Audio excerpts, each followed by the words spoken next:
khoa học ngày càng tiến bộ, giúp con người kéo dài tuổi thọ hơn so với các thế hệ trước. Đáng tiếc là tuổi thọ dài sẽ không đồng nghĩa với việc chất lượng cuộc sống và sức khỏe được duy trì khi mà chúng ta già đi. Hiện nay Việt Nam của chúng ta đang nằm trong top những quốc gia có tốc độ già hóa dân số cao nhất thế giới. Nhiều người đang đối mặt với những vấn đề suy giảm sức khỏe âm thầm nhưng đáng kể. Ngay cả chính họ hoặc những người thân trong gia đình cũng không hề biết tới. Ladies and gentlemen, the progress of society and advancements in science have indeed expanded our lifespan compared to previous generations. However, it's essential to recognize that a longer life doesn't guarantee sustained quality of life and health as we age. Currently, Vietnam is grappling with a significant Asian population, ranking among the top countries worldwide in this regard. Many individuals are silent, facing substantial health challenges, often unaware of these issues affecting them or their loved ones. Lão hóa được coi là một tiến trình tự nhiên và liên tục, là điều không thể tránh khỏi. Cơ thể con người sẽ dần đạt đến đỉnh cao về thể chất cũng như chức năng của các cơ quan và sẽ dần suy giảm. Sự lão hóa bao gồm cả về cấu trúc các bộ phận bên trong lẫn sự thay đổi hình dạng bên ngoài. Trong đó thì lão hóa khối cơ và mối đe dọa của stress oxy hóa là những vấn đề rất đáng quan tâm. Và tin vui thì chúng ta vẫn có thể làm chậm quá trình này bằng cách duy trì những thói quen tốt một cách thường xuyên, kết hợp với những liệu pháp y khoa tiên tiến.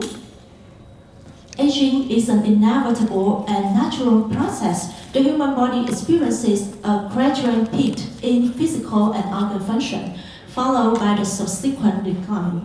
Both internal structural changes and external bodily transformation occur during this journey, with particular concern surrounding muscle mass and the impact of oxidative stress. However, there is a good news. By adopting positive habits and incorporating advanced medical therapy into your lives, we have the potential to slow down this aging process effectively.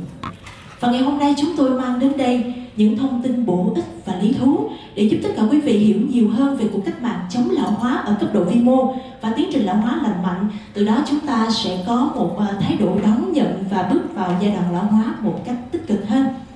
Today we are here to impart valuable and intriguing information to the micro-level anti-aging revolution and healthy aging process.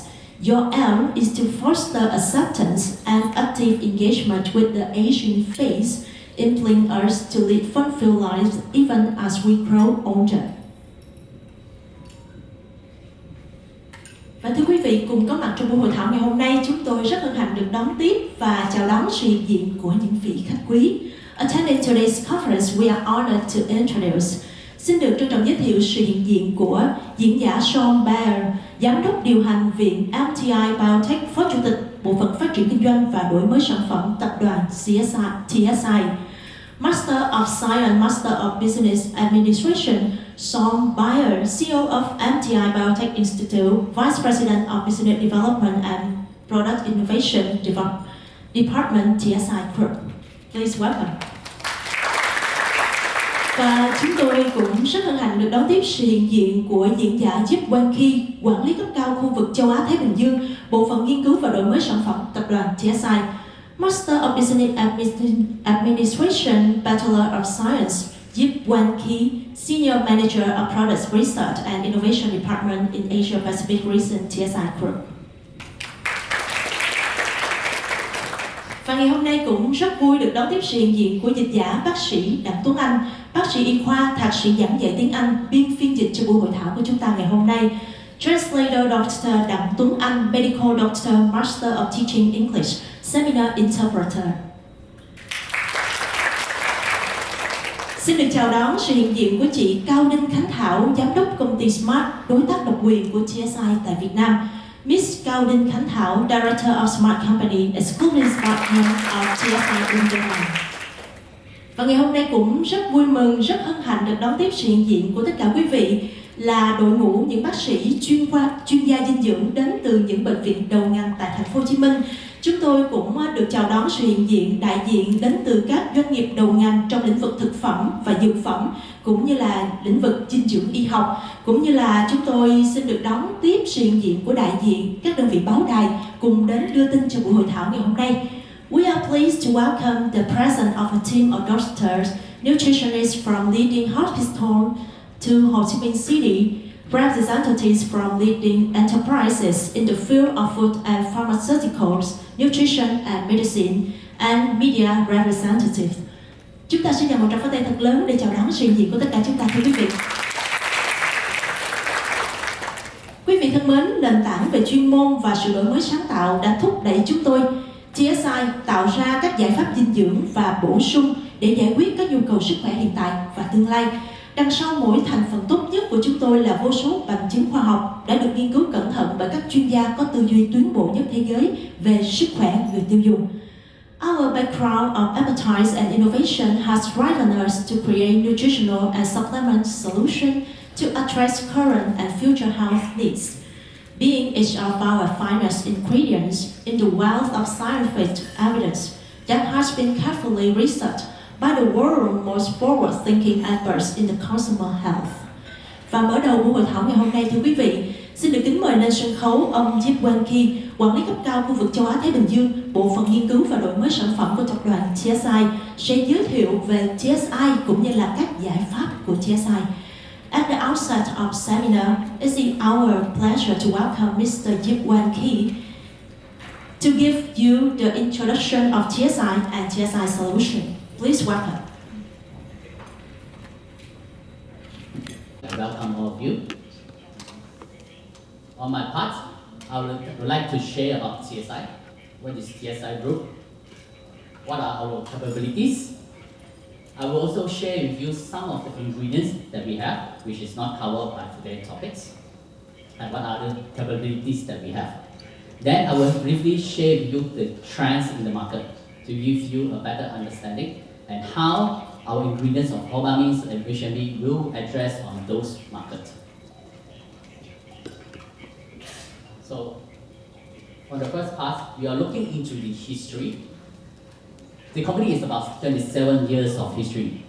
If you look into the history, we started off in 1997, and within a year, we already become the largest exporter of glucosamides and chondroitin from China to US. There's a reason on why we have this capability to increase in terms as a trading so fast. Because we emphasize on quality of the products. We set up the laboratory labs to test of the quality of our every single finished ingredients that we sell it to the US. It shows that our commitment, even on the first day when we set up the company, quality is very important. And this set up our benchmark against other traders in the markets during that time in 27 years ago. As you can see, very fast we expanding to our own production facilities. We do in terms of the Jingo Balaba. At the same, in 2003, we set up new production plants, where we do HMB, which is going to share or discuss today. But what is also interesting to see here is that, in 2006, we have actually start off the exclusive agreement with Abbott in terms of the development of HMB. But in 2018, we already start to have our own, already have the exclusive agreements have slowly been opened up, which means that more brands can be actually start to launch product with HMB in the market, which is very beneficial because we want to reach this ingredient to as many population in the market. If you can see here, we have launched glucosagreen. What is glucosagreen? I will share with you later. But I want to highlight in 2019. As you can see, the title of Mr. Shawn M, he is also from MTI. So what is MTI? MTI is the ones who start to discover the HMB at the same time, do a lot of research for HMB. And TSI is doing the productions. In 2019 is where we actually start to integrate everything, where TSI acquire the MTI. If you can see, a lot of study that published in the using HMB is actually done by NCI. And a lot of the patents, HMB have a lot of patents, more than 25 patents. So this is an ingredient that should show that it's safe, efficacy with a lot of indications. And perhaps just now some of you will see that we have come up with a new delivery system. Just to share with you that our capability is looking into discovering new ingredients. Engineering of some of the solutions have difficulty in doing your finished product. At the same time, we also can provide a new delivery system to help you to address the consumer needs. This is something that we want to do in TSI. So if you look into our global footprint, most of our facilities are currently in China. And we, just for information, next year we'll go for IPO. That's why most of our operations is moving back to China. However, if you look into here, we have our IPD, Innovative Product Divisions, which is handle the innovative ingredients, like Hobamins, HMB, is actually based in Missoula, US. Our research, which is mainly in Iowa. So Shawn is actually based in Iowa. And we have a lot of sales offices operating in different parts of the world. And also I would like to share with you, we also have HMB plus vitamin D produced from Malaysia. So this is our expanded facility. And now, effective 2 months ago, we have the capability to produce finished product from Malaysia. So our operations now not going for global, not only in terms of sales, but at the same time, operation. We are also looking into the opportunity in different areas as well. This is one of the slides I would like to share. 600 employees doesn't sound a lot, but the company is growing very fast. As I mentioned, we're going to add more facilities in the near future. Here, this is something that I would like to highlight. We have a lot of patents. HMB, Hobamins, PKTP, and a lot of processes, we have patents. So the ingredients or the delivery system that you are looking into is something that innovative with scientific proof. I will go into one of the areas which is our capability on discovering. What it means of discovering? Discovering is mean that we are looking into the ingredients that we have, and we are looking into how to further enhance in terms of the usage using scientific basis, which means we conduct study. We really look into the health claim. What are the areas that HMB can work, ATP can work. At the same time, we are looking into the regulatory approval. Most of the ingredients that we have, we are the ones who do the regulatory approval, which means that we have the safety data, we have the efficacy data in order for us to submit into different countries, different parts of the world.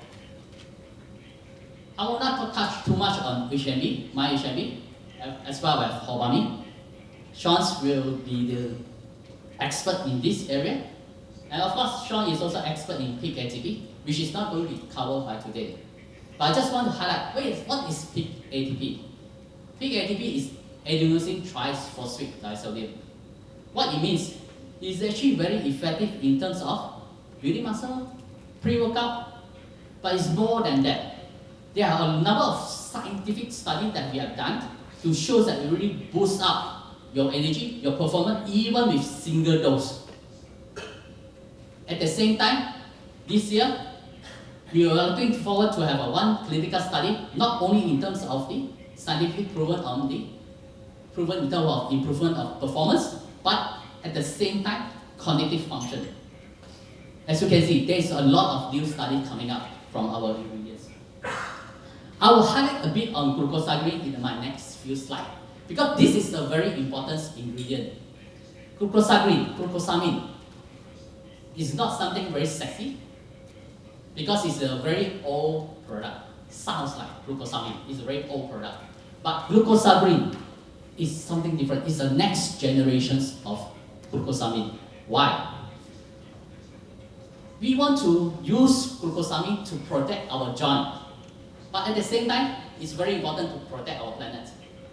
I will share this information. I think that it's a very important point for us to share this information. What happens yesterday? What happened for the last few days? We have typhoon. Typhoon came to Taiwan. I was in Taiwan last week. That's where typhoon happened. Very windy, lots of rain. I was lucky I was in Taipei. If I'm in Kaohsiung, there will be a terrible flood. Yesterday, there is quite a flooding in Beijing. Perhaps some of you have read the news, which means that there is the change of the climate. This is something that perhaps is not very important for, frankly speaking, I'm from Southeast Asia, I'm from Malaysia. Sustainable source may not be the most important thing. But this is something that we need to look into it, and all the governments is actually looking into it. And for your information, Malaysia, we have a change of government end of last year. We create a new minister post looking into climate change. So this is something that getting more important. So as an industry players, if there is a possibility to have an ingredient that is a more sustainable source, perhaps all of us should look into it. What it means of the sustainable source. And what is glucosamine? The conventional way of producing glucosamine is using shellfish chitin. And the glucosamine is actually through fermentation of corn.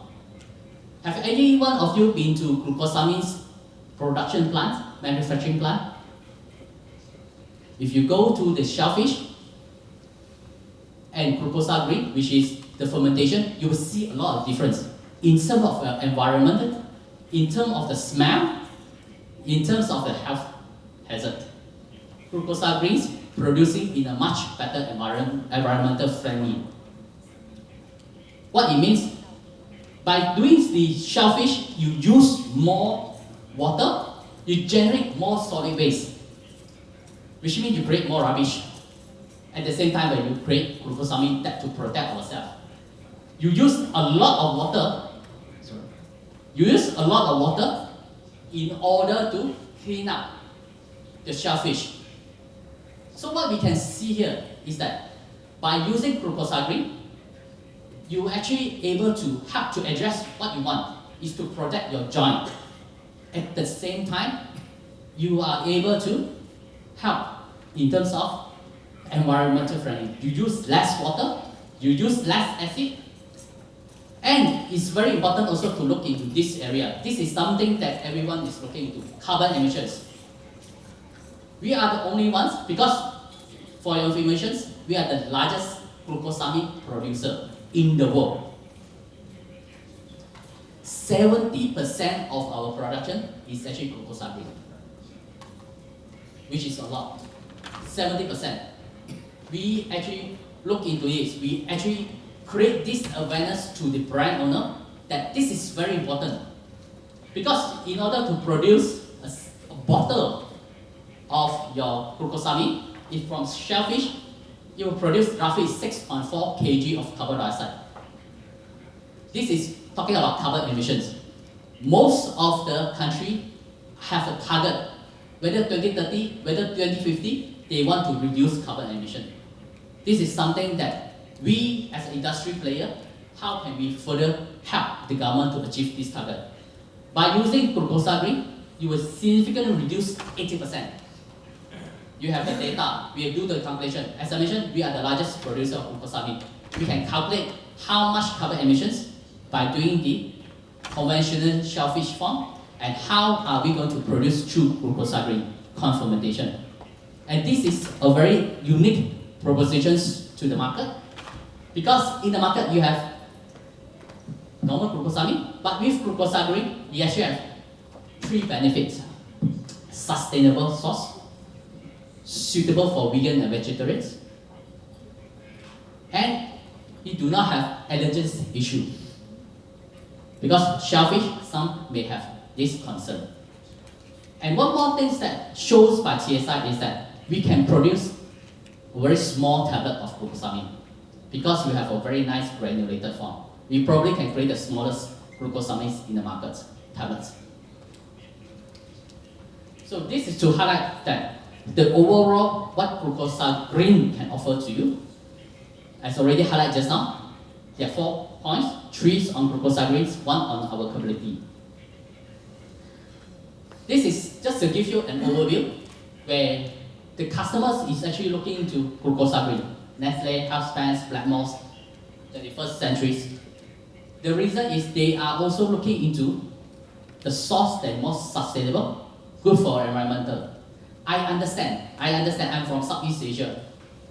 Sustainable source may not be the most important at the moment, but there are newer generations who are looking into this. So this is something that we should look forward. And I also want to highlight, a lot of time in Asian country, who will buy supplements for their parents? Will the parents buy supplement for themselves? Usually parents buy something for their children. And most probably now is the time for you to buy something for your parents. So perhaps this is something that you look into it. Buying something that is more sustainable, something which is good for you, for your parents, at the same time for the planets. Just to give you some example in the market. You can see the glucosamine logos here. And different preparation. It could be preparations of milk powder as well. We have a few formulations. And some of the largest pet food company, Mars, Natural Max, the largest in US, are using glucosamine. Even pets.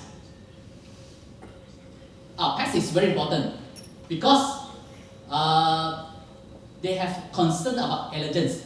You do not want your pets to have irritation on their skin and may cause their fur to have issue. So don't think that, oh, pets, doesn't matter. You can use shellfish or corn fermentation. But it addresses one very, very important issue for pets, which is allergens. Now I will go into different part, which is not into ingredient. I want to share with you because on TSI, what are the capabilities that we have? We have ingredients. Just now I shared some of the ingredients. And now we are looking into the engineering. What is means about engineering? Engineering is that we understand in the market, there are some product or some ingredient have a very difficulty into tableting.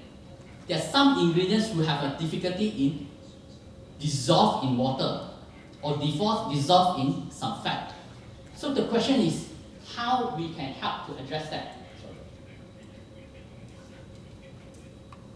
So I will give you some example here to give you some idea of what we do.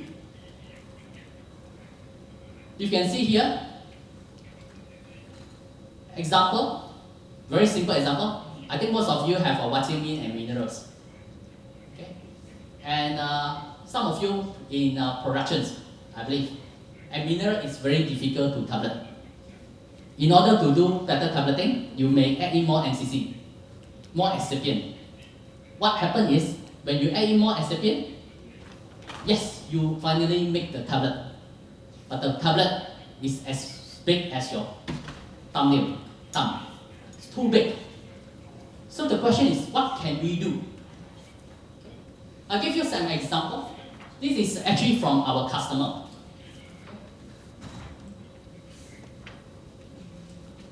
If you see here, this is actually the finished product from our customer. And they come to us and mention that this is creatine monohydrates, 1 gram.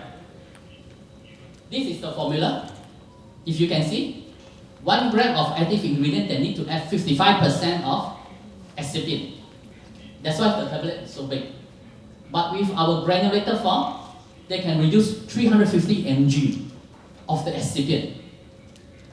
You know what happened is, when we come back with this solution to the customer told us that, well, now we probably can create that the smallest creatine tablet in the market. Previously, they can do creatine tablet, but they have a concern because consumers say the creatine is good for them, but the tablet is too big. If they are not die because of taking the tablet, they can see the effect of creatine. Now, by reducing 20% of the excipient, it is able to help to reduce the tablet, the size. So it's really more consumer friendly.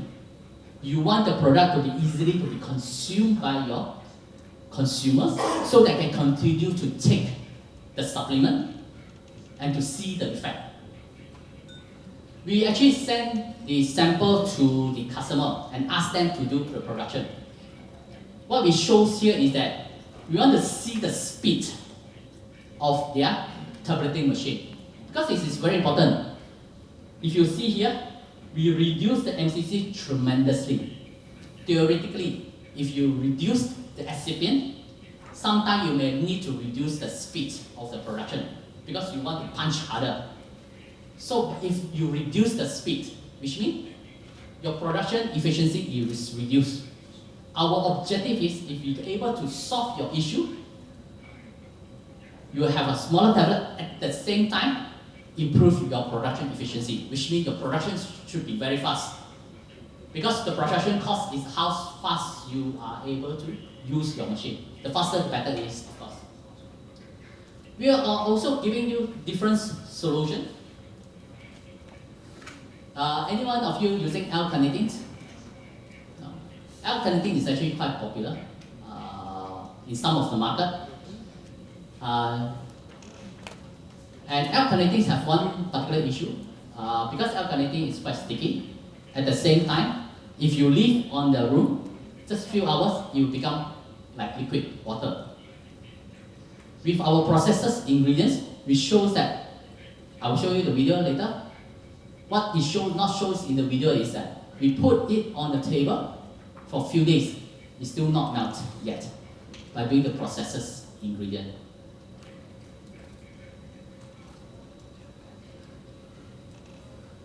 Sorry, can you play the video of L-carnitine? Can you press the L-carnitine video? You go to this side, there is a video, yes. If you see here, it's before processes. It's more sticky. There will be issue when you're doing the capsule. Here, you improve the flowability. If you can see here, because it's sticky, it will create the issues that when you do the capsuling, some tablet you will able to fill in nicely, some tablet not. But after the processes, you will be able to fill in very nicely. So this is something that what TSI under ingredient solution can do. We help to process the ingredient. We do a lot of testing to ensure the quality. We test in our tableting machine, we test in our capsule machine to have all the data before we launch this solution to the market. Because we want to make sure that what we offer is something that can help you to address the issue, your production's issue. So we have different forms. Just to give you an idea, we have different ingredients. If some of your ingredients have certain issue, at the moment, if you are not able to solve the issue, come to us. We may or may not be able to solve the issue for you, but we will try to do testing in our lab. If we are able to solve the issue, that will be good for you, because sometimes you may not be able to launch the product in the market because we are not able to solve the issue. Can we have the video on coenzyme Q10?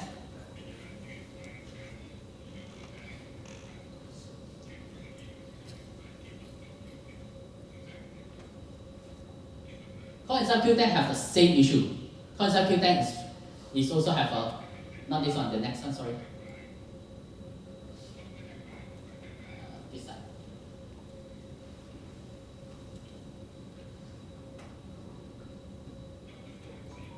You go to the screen on the yellow side, and you were able to press it.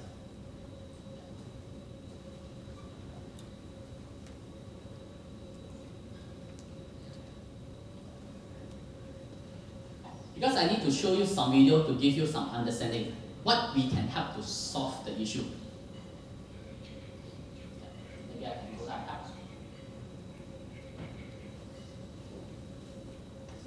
Oh, yes, good. Thank you. So you can see the raw material on this side is more sticky. On this side, it become improved in terms of the flowability, which is important. We have different grade. We have grade for capsule, we have grade for tablet, we also have grade for soluble. I will share with you because conjugated is not easy to be soluble. And we are able to do that. If you can see here, this is before.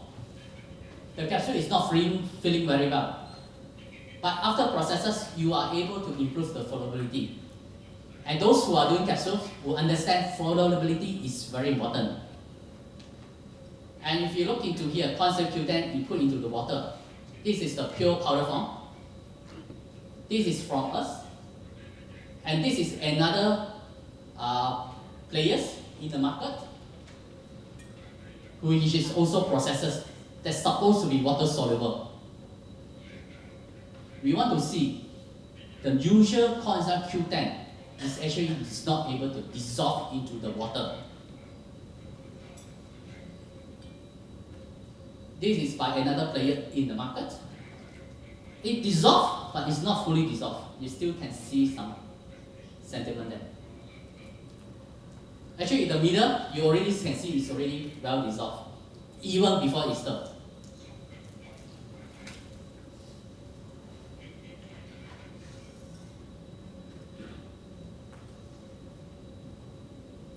As discussed, under these divisions, what we want to look into is how to improve the ingredient to allow you to launch the product into the market so that the consumer can take it.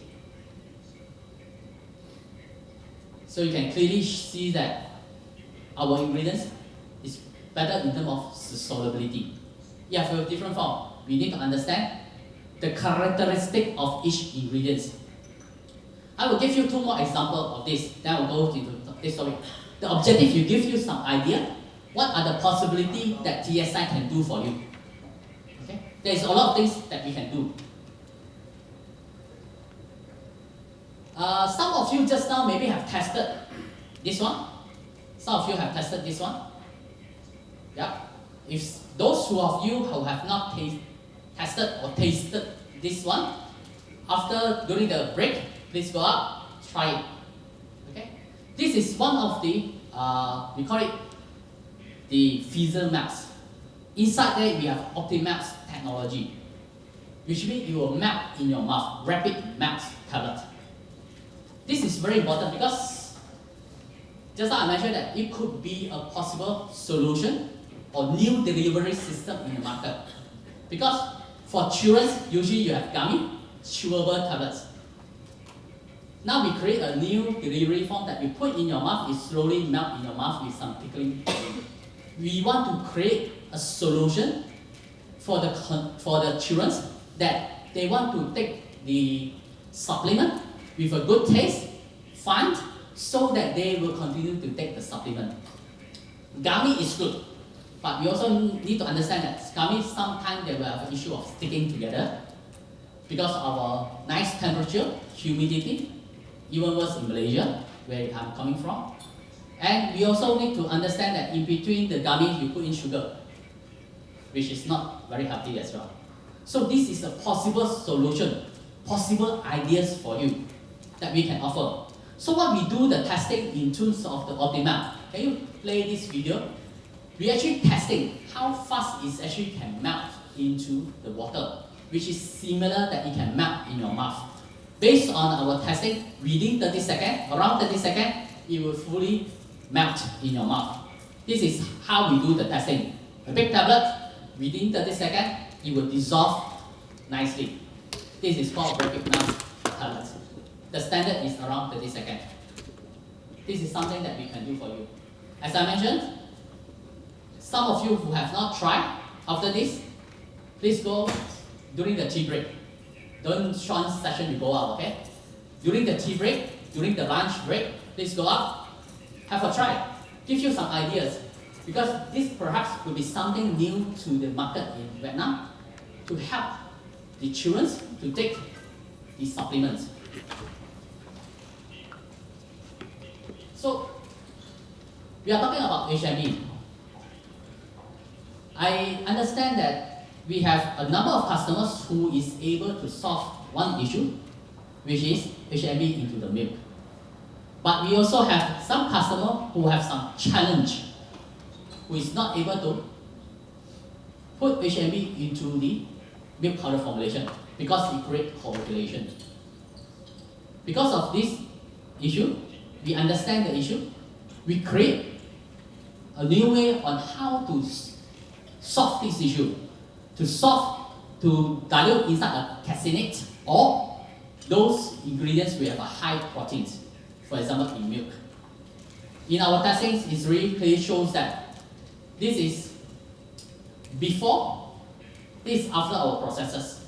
It clearly shows that we're able to dissolve much better as compared to the form of the normal calcium HMB. What we want to share that we understand that as an ingredients supplier, what we usually do as a branded ingredients, what we do is we do testing, we do more clinical study to prove our ingredient is good on certain health claim, but we lack on certain area application. We have a lot of customers solve the issue, but we also have customers not able to solve the issue. But with the current TSI capability, we are now able to help the customer to solve the issue. This is just to give you some example here. Now I will go into the last part on the delivery system, and also this way I will force all of you to drink some water. So under the TSI, we have the normal way of tablet, capsules, powder drinks. But now we come up with a new formulation, the freezer granules. Maybe some of you see here. Am I right? You have this one. Later, all of you, please go out and try the freezer melts, the rapid melts. Though some of you have tried, tested, tasted. Maybe some of you can try. I also bring some example of straw outside. We also come up with a telestrip. Telestrip is something we're not going to offer now, but we are doing some testing in the China market. Telestrip, which means that based on your profile, you do testing, a lot of testing, blood testing, everything. Based on your profile, each of you will have an individual telestrip supplement. So this is what we see a future personalized nutrition. We already start doing it. We are collecting data in China. But I want just to go highlight here. What is this? What is this so unique? Because if you can see here, yeah, the form is unique. But what we want to highlight is that in this formulation, in this packaging, if you can see, we actually combine two things. I believe that in the market you have powder drinks products, right? You have effervescent. What is the advantage of powder drinks? Powder drinks is you can put in more active ingredients into the powder. Effervescence, what is the advantages? You do not need to stir. So by combining these two, you come up with freezer granules, which means that it's very consumer friendly, easy for them to put into the water, no need to stir, straight away they can drink. And what is the advantages here? Do you know that usually the normal effervescent tablet is this big, right? This size. This part size, the normal effervescent tablet. You only can put in roughly about 30 to 40% of active ingredient, which means you can put in about 1 to 1.5 grams of active ingredient. Here, I can put in 10 grams or up to 20 grams. Still 30-40%, which means you can put in 6 to 10 grams of active ingredient, which means you create more possibility. You can combine few products into the market, into the same product. For example, glucosamine, you need 1.5 grams per day. HMB, let's say you use 3 grams per day. Chondroitin, you need to use 450 milligrams per day. Now you can combine everything into one sachet. What I want to share with you here is that maybe every one of you take a glass. Try already. Is it good? studies is more medicine. Medicines? For me, but it's good. Which one you try? The orange color one? This one. Okay. This one is HMB plus vitamin D. And this one is HMB, MyHMB plus glucosamine. Why we come up with this concept? Because in the market, everyone know about joint health. Joint is very important, but it's also very important that for those who go for the study into the medical, they talk about musculoskeletal health, which means muscle, bone, and joint should be together. So the combination of glucosamines with HMB or any joint product with HMB, MyHMB will be a very good option.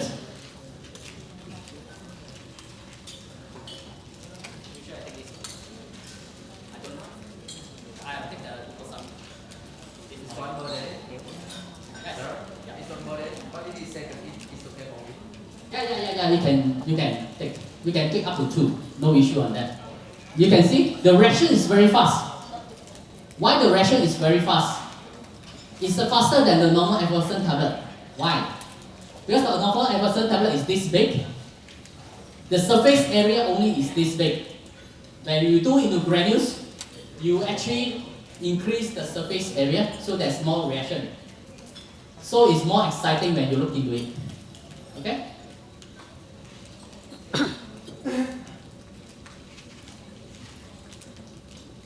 So as mentioned, besides the exciting formulation delivery system, we do other things like tablet, capsule, powder, and person.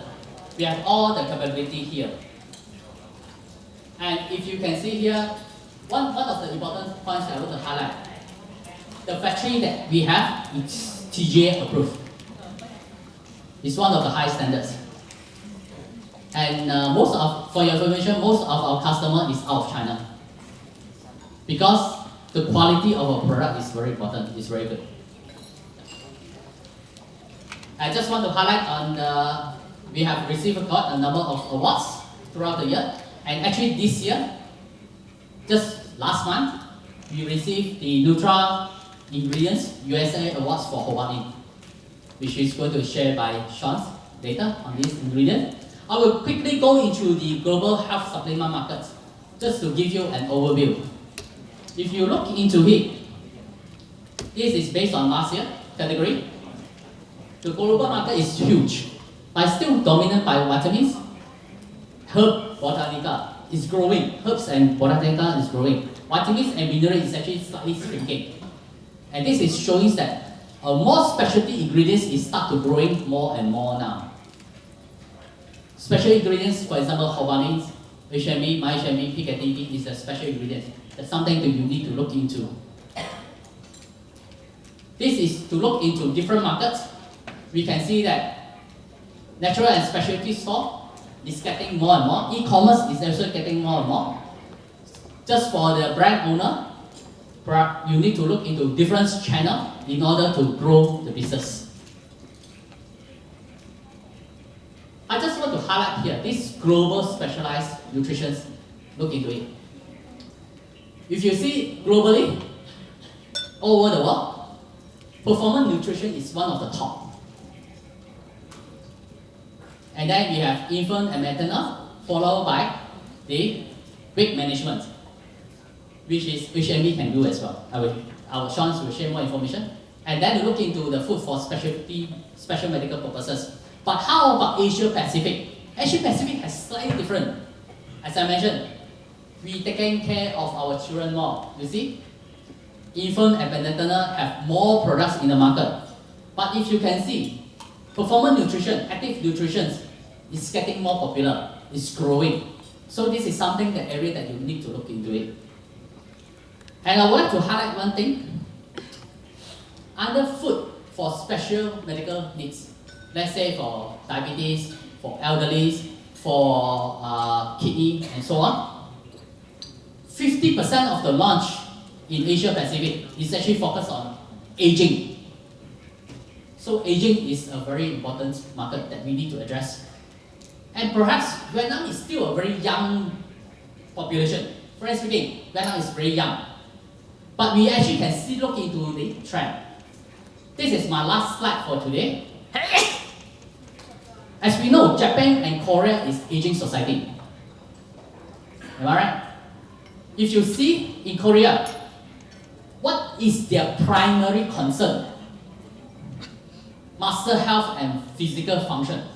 42% of someone who are elderly will look into it. This is my primary concern. For Japan, second is actually their muscle. Because what they want is now is everyone can live longer. The thing is, can you live stronger? Which means you live longer at the same time you can perform the things. This is something that needs to be addressed. Perhaps I would not to say that we are quite close, Vietnam quite close comparisons with China. But if you look into it, China is more moving to aging society. You don't see so much the need, the people to think about muscle health. But as an industry player, we need to prepare. Because sooner or later, we'll be here. Which means muscle health is getting more and more important throughout Asia Pacific. Not only in Vietnam, throughout Asia Pacific. So with this, thank you very much. I hope I have shared quite a bit of information about what TSI can do. If you have any questions, we can meet up later. We have a further discussion. And I hope everyone will have a good day. And I will pass the floor to Shawn later. Thank you very much. Thank you very much, Mr. Yip Weng Kee.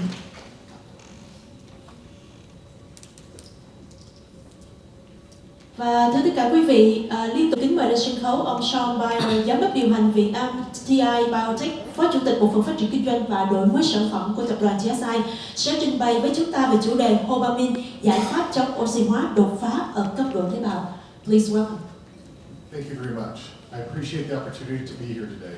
It's truly an honor to be in this great crowd. It's my first time visiting Vietnam, so it's got to the hotel at about midnight last night.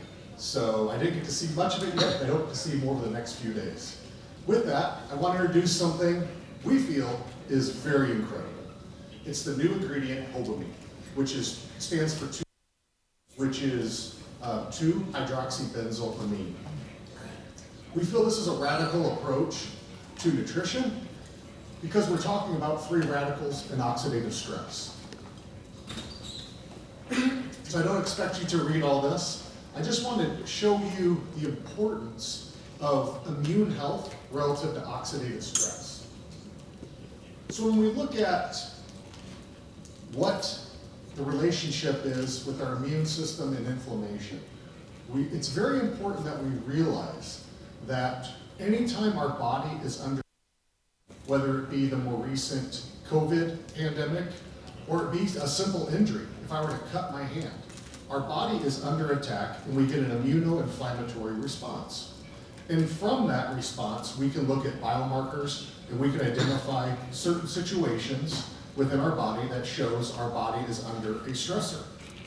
So with that, we know that many chronic immunoinflammatory conditions lead to not only significant illness, but ultimately death.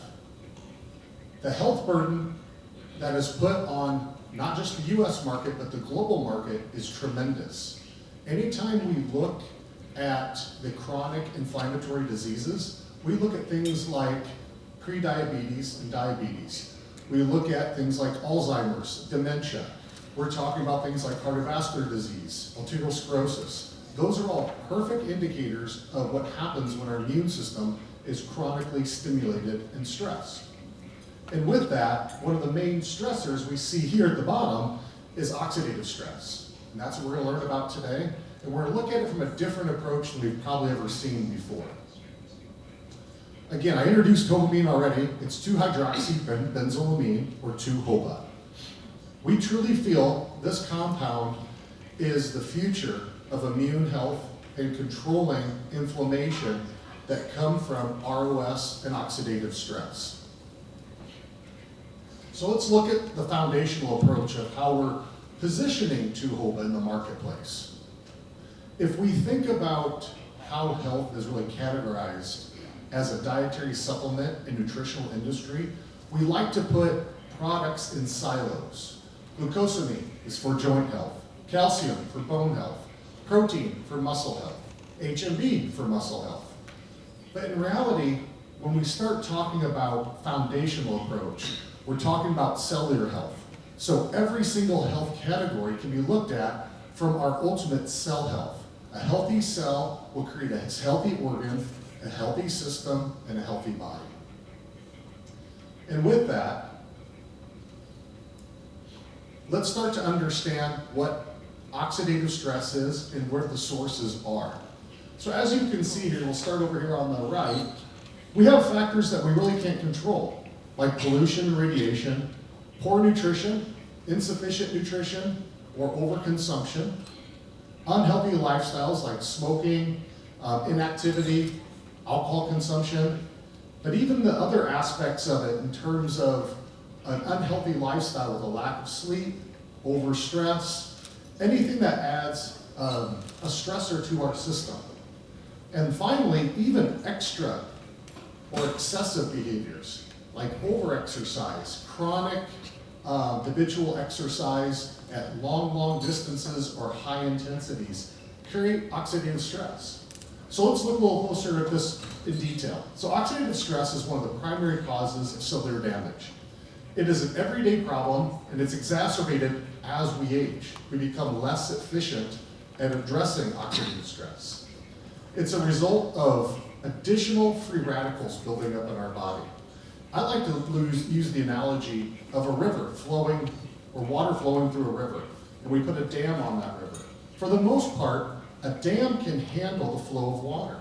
But if a flood comes and we spill over, that visual in your mind, I want you to think about that. What happens on that spillover? And that's what we're going to talk about today, because that is the true problem. When we start looking at free radicals and oxidative stress, it's important for us to really understand how this process actually happens. We're going to kind of skip over this quickly, but I just want to talk really briefly about ROS, just so we all understand the nomenclature and the terms I'm going to be using.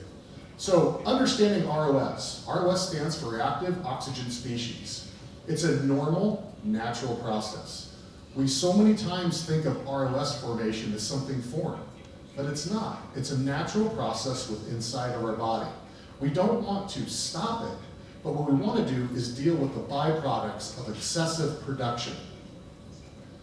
In healthy cells, there's a balance between the ROS formation and clearance. So again, using our analogy of the river flowing into a dam, when all that is in perfect balance, the dam works perfectly fine. But when we hit that excessive amount, that's the focus of today's presentation. Finally, I just want to point that once you have the oxidative stress, once the damage has occurred, it's very difficult to reverse. So prevention or a proactive approach is key. Now, if we don't take time to look at what we currently do, we can't talk about what is so radical and so new about our approach. So traditional pathways to curtail oxidative stress has been with antioxidants. Think of your vitamin C, your vitamin E, glutathione. Those nutrients have always been there to focus on this oxidative stress in our body as antioxidants. But the issue is, we go back to that normal physiological process. Once you consume the antioxidants to the level of that demand, again, using our analogy, once we have that dam operating optimally, if the water overflows, it really doesn't matter if you have extra antioxidants there. This is where we see the biggest issue in the literature or in the scientific world. We've been telling consumers for years and years and years to consume antioxidants, but the literature shows very little benefit on excessive antioxidants. We need them. They're important vitamins and important nutrients, but what we have is overconsumption up to a level of what our demand is, doesn't provide additional benefit. But we still have the issue with oxidative stress. So, We have ROS balanced with antioxidants. It's a normal, healthy process. Think of the person living the perfect, healthy life. No smoking, no drinking, no excessive food consumption. Their exercise is perfect. They live in a life of moderation. Clearly not having any fun, but still, it's a life of moderation. So ROS production, or those reactive oxygen species, are in balance with what our body can process. It's a normal signaling process, and it's a normal immunoprocess. Everything is in balance. But what if we have too much water flowing through that dam and it breaks? Even moderate ROS formation can cause a problem. So it doesn't have to be excessive, but when we have more production than what we can meet, we have this spillover. And once you have this spillover, you start having this lipid oxidation issue. And from that, you create these things called iso-LGs. Ooh. Iso-LGs. And we will talk more about that in a brief second. But once an iso-LG is formed, once this iso-LG is made, it's very, very difficult to deal with it. The issue is that as soon as it is made, it has a very high affinity for its target. In other words, you can't even measure this compound in our blood because as soon as it's made, it attaches and forms an adduct with lysine. And lysine is in everything from our RNA, our DNA, and all protein strands. So we see these adducts form in numerous diseases: arteriosclerosis, Alzheimer's disease, fibrosis conditions like lung and kidney fibrosis. Once they're made, you have cellular damage and ultimately dysfunction. So it's critical that we have a solution for these iso-LGs. So what are the iso-LGs? Iso-LG actually stands for isolevoglandins. So you can see why I refer to it as an iso-LG. It's a little easier to say. They are a common downstream metabolite of lipid oxidation or peroxidation. Once that occurs, as I mentioned before, has an incredibly high affinity for its target site. As a matter of fact, if I could snap at this thing in my hand, it's instantaneous. As soon as it is made, it attacks its site. So if you think of it as a highly reactive compound, we have a problem. Because the more reactive something is, the harder it is to deal with it. Because before it can even be dealt with, it's gone and it's attached and it's creating its issue. Now this is where it gets really interesting. Once that iso-LG forms an adduct, it creates an immunoinflammatory condition. So our body wants to respond to it. It looks at it as an invader. So we get inflammation. What happens with inflammation? It's another form of oxidative stress. So you create a snowball effect.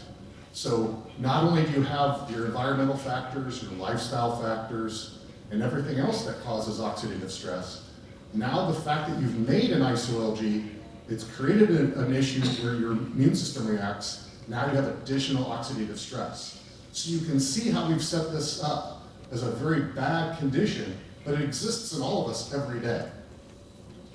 So what can we do? This is the radical approach. And I know we're using a play on terms here, using free radical and radical approach, but it really is. It's looking at it completely different. We've always looked at it with antioxidants as a way to provide more ammunition against the problem. But in reality, let's look at it as once the problem happens, let's put the solution. So a better long-term approach is to let the normal physiological process happen, so that normal ROS formation. But now let's deal with the byproduct of iso-LGs. So again, remember our little flow chart here? On our bottom, we have this excess made, we have this iso-LG doing the damage and the dysfunction in the immune system reaction. We drop in to HOBA.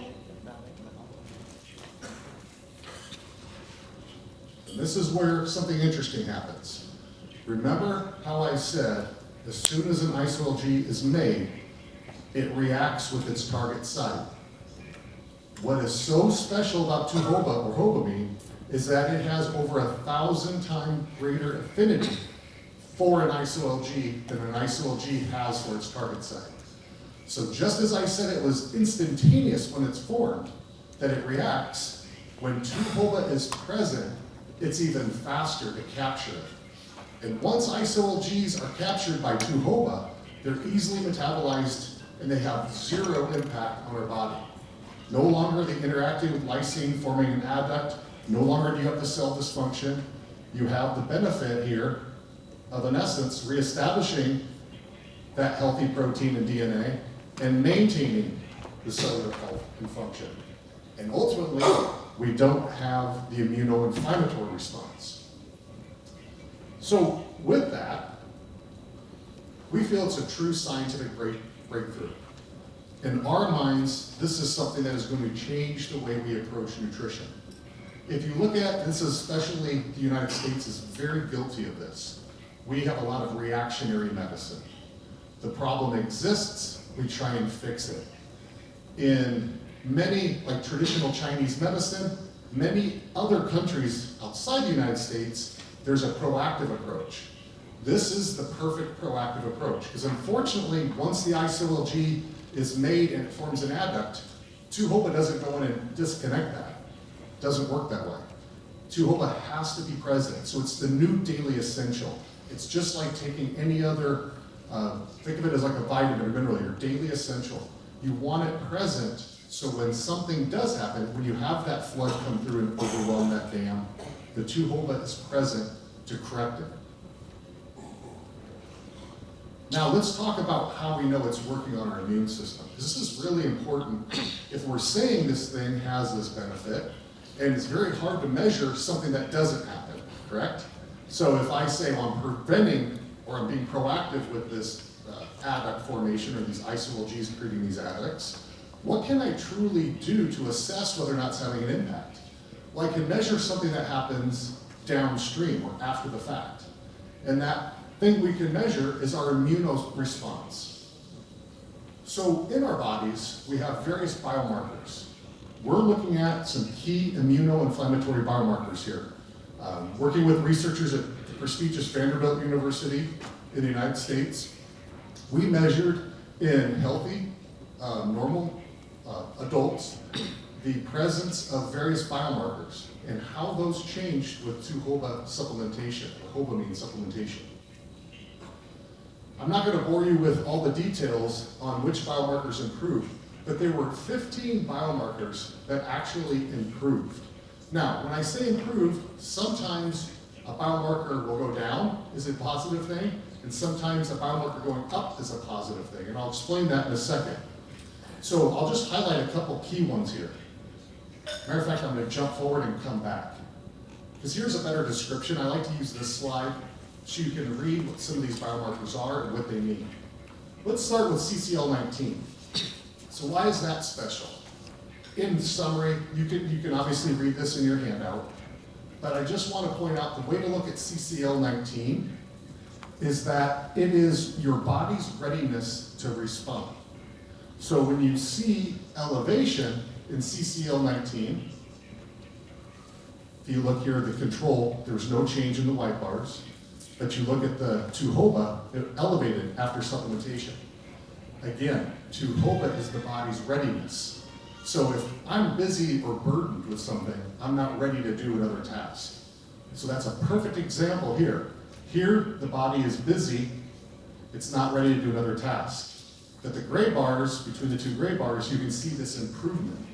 That's the improvement of 2-HOBA being present. It's taking a stressor away, and that stressor is the iso-LG. Now let's look at this tweak right here, or T-weak. TNF related weak inducer. And why we look at this one is this is an indication of the load of inflammation on our body. So let's go back again, right down here on E. So when this one, inversely to how CCL19 goes up in the gray boxes, we want to see inflammation going down. And T-weak is a great indicator of inflammation. So as you can see, with 2-HOBA supplementation, there was a nice decrease where unfortunately the controls remain the same. And you expect that if you're taking people from the normal daily life and you're reducing a placebo, you wouldn't expect there to be a change in their inflammatory levels. But with 2-HOBA, obviously we have this improvement. And that improvement is indicative, or it's illustrating to us that clearly we've removed the stressor of an iso-LG, because that's the only thing 2-HOBA does. So our bodies, even in normal healthy people, we have this high level of iso-LG being formed, and the 2-HOBA is capturing it, helping us deal with it, so we don't get an immune response. So as I said before, 2-HOBA, it truly is for every body, for every cell, and it is a cellular approach to nutrition, where historically we've looked at it in silos, so muscle health, joint health, cognitive health, heart health. Now we're looking at as cellular health. And the way to do this is to let ROS naturally happen. Let that process occur. Now let's deal with the byproduct of production. Now, when we talk about kind of wrapping up here on the dosing and delivery, we have great news in Vietnam. We have regulatory approval here. In the US, we have regulatory approval from a standpoint of its GRAS, or self-affirmed GRAS, which means it's generally regarded as safe. And additionally, we have what we would refer to as a general approval within New Zealand. And the reason why I say this is dietary supplements or regulatory structure is a little different, where approval is more of, as long as there's not an adverse event, they're allowed to put it in the products. So we have US, we have New Zealand, and we have Vietnam right now. We're working on Canada, Europe, and several other countries.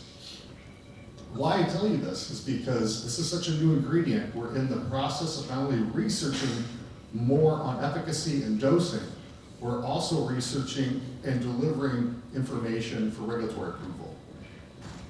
Now, we recommend 50 to 100 milligrams, depending on how you're delivering it.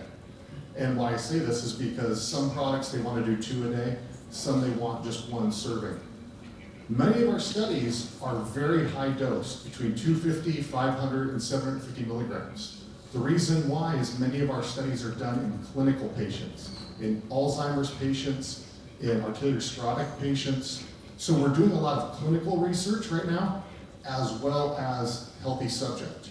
We're going to do an exercise model soon, which is a stressor, as I pointed out before, and we're going to look at that and see how 2-HOBA can function. So we're very, very active, as Weng Kee pointed out, we're very active in our research, we're very active in our patent portfolio. Let me just show you some examples of products. This is one of the first products that went on the market. It's called HTB Rejuvenate, and it was done by Dr. Jeff Bland.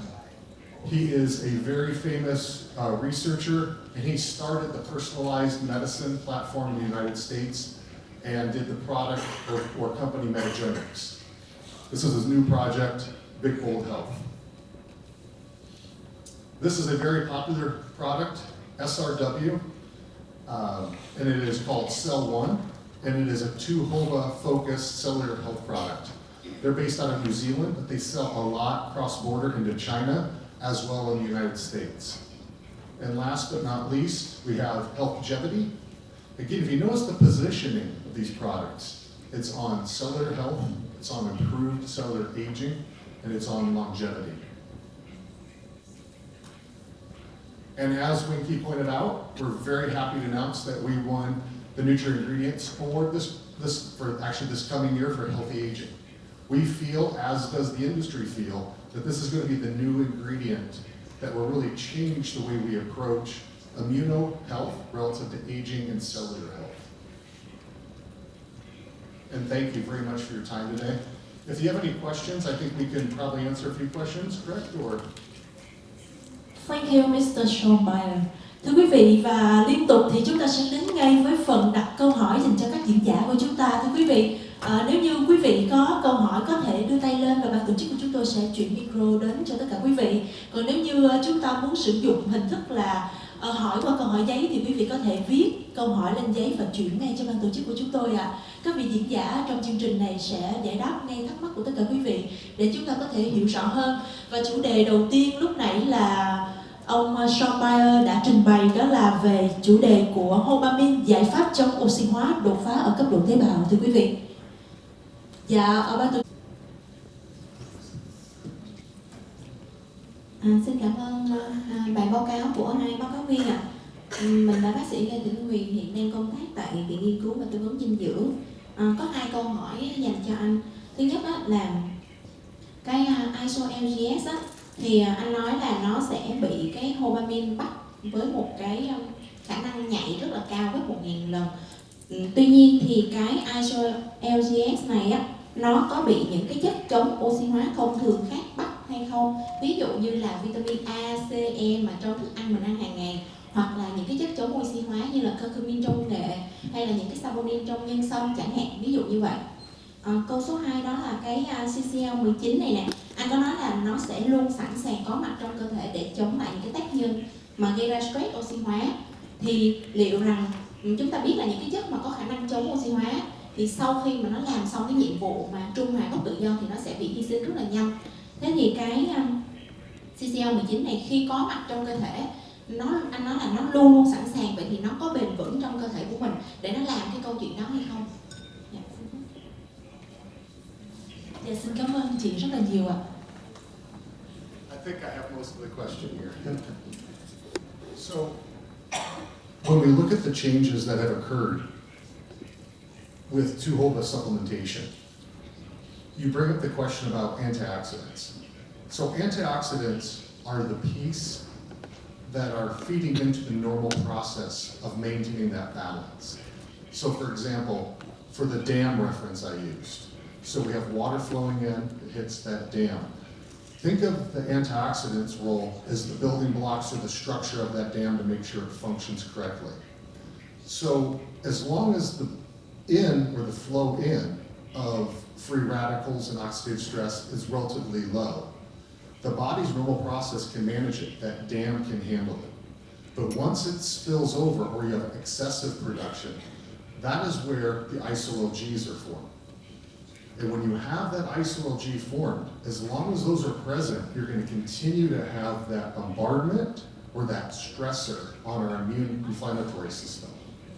So, is it possible, as you asked, is the CCL19 and all those biomarker changes sustainable? Yes, because you're removing that iso-LG. If in this room we had a threat, somebody was going to try and do us harm, but we put security guards all throughout this room, so anytime this bad guy comes in, or bad guys come in, a security guard simply takes them away. We would never have to worry. And that is why it's sustainable, is because our body is constantly under this stressor of having these lipids be oxidized in an iso-LG form. Now, if you don't take Tuhoba, if I were to stop, say supplement for 4 weeks, and then stop, that's where I have an issue, because it needs to be consistently taken. Think of it as, again, it's that security guard. It's waiting for an iso-LG to be formed. Once it's formed, the Tuhoba snatches it or captures it and deals with it in a healthy way. So it was an excellent question. It's very sustainable. It can be taken every day. The inventor of the ingredient was a researcher at Vanderbilt University. And he unfortunately passed away because of Alzheimer's. But it was his goal always to see Tuhoba, and I say this smiling, he said it should be in our drinking water so that every day, everybody doesn't have to worry about iso-LGs. Now that's a little ridiculous because we can't fortify our drinking water with a dietary supplement, but that's what he saw as the opportunity. If we can minimize that stressor, we're gonna have a healthier system for a longer period of time, ultimately reversing or preventing the age-related or premature aging that occurs on cells from this oxidative stress. And I do want to reiterate one key part. Tuhoba only works to be proactive. Hobamine can only be there as a proactive approach. it will not reverse or disconnect those adducts. Once an ISOLG is made and 2-HOBA is not present, if it finds its target site, there's nothing you can do to disconnect that adduct. The only way to use 2-HOBA is preventative. And that's the beauty of nutrition. We don't have to be reactionary. We don't have to wait for there to be a problem. We can take our health in our own hands and be proactive. So all those groups in this room that have brands, this is a way to deliver to your consumers a solution before they even have a problem. A relatively simple concept that will have huge implications across their general health or aging. Again, I think for time, we're gonna have to wrap it up, and I truly appreciate the opportunity today. Dạ, xin mời một câu hỏi tiếp theo. We do have another one. Yeah, the next question. Thời gian thì với cái hoạt chất dopamine này thì em có câu hỏi là đây là hoạt chất mình tổng hợp hay là mình chiết xuất từ các loại thực vật thiên nhiên, và cái phương pháp để mình kiểm soát cái chất lượng của cái hoạt chất này khi mình sản xuất.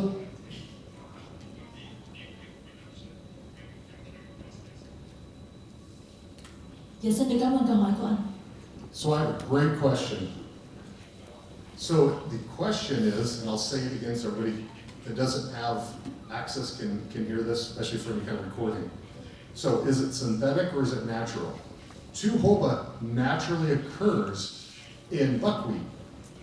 We see it in traditional Chinese medicine, the use of buckwheat flour, buckwheat teas for kind of immunoinflammation control. This has been done for centuries, but they didn't know it was 2-HOBA in there, one of the active compounds. So through research, we were able to identify 2-HOBA. We chemically synthesize it, but we've assessed it relative to the natural form. You would have to use so much buckwheat to get enough 2-HOBA to supplement daily that it's much easier to synthesize.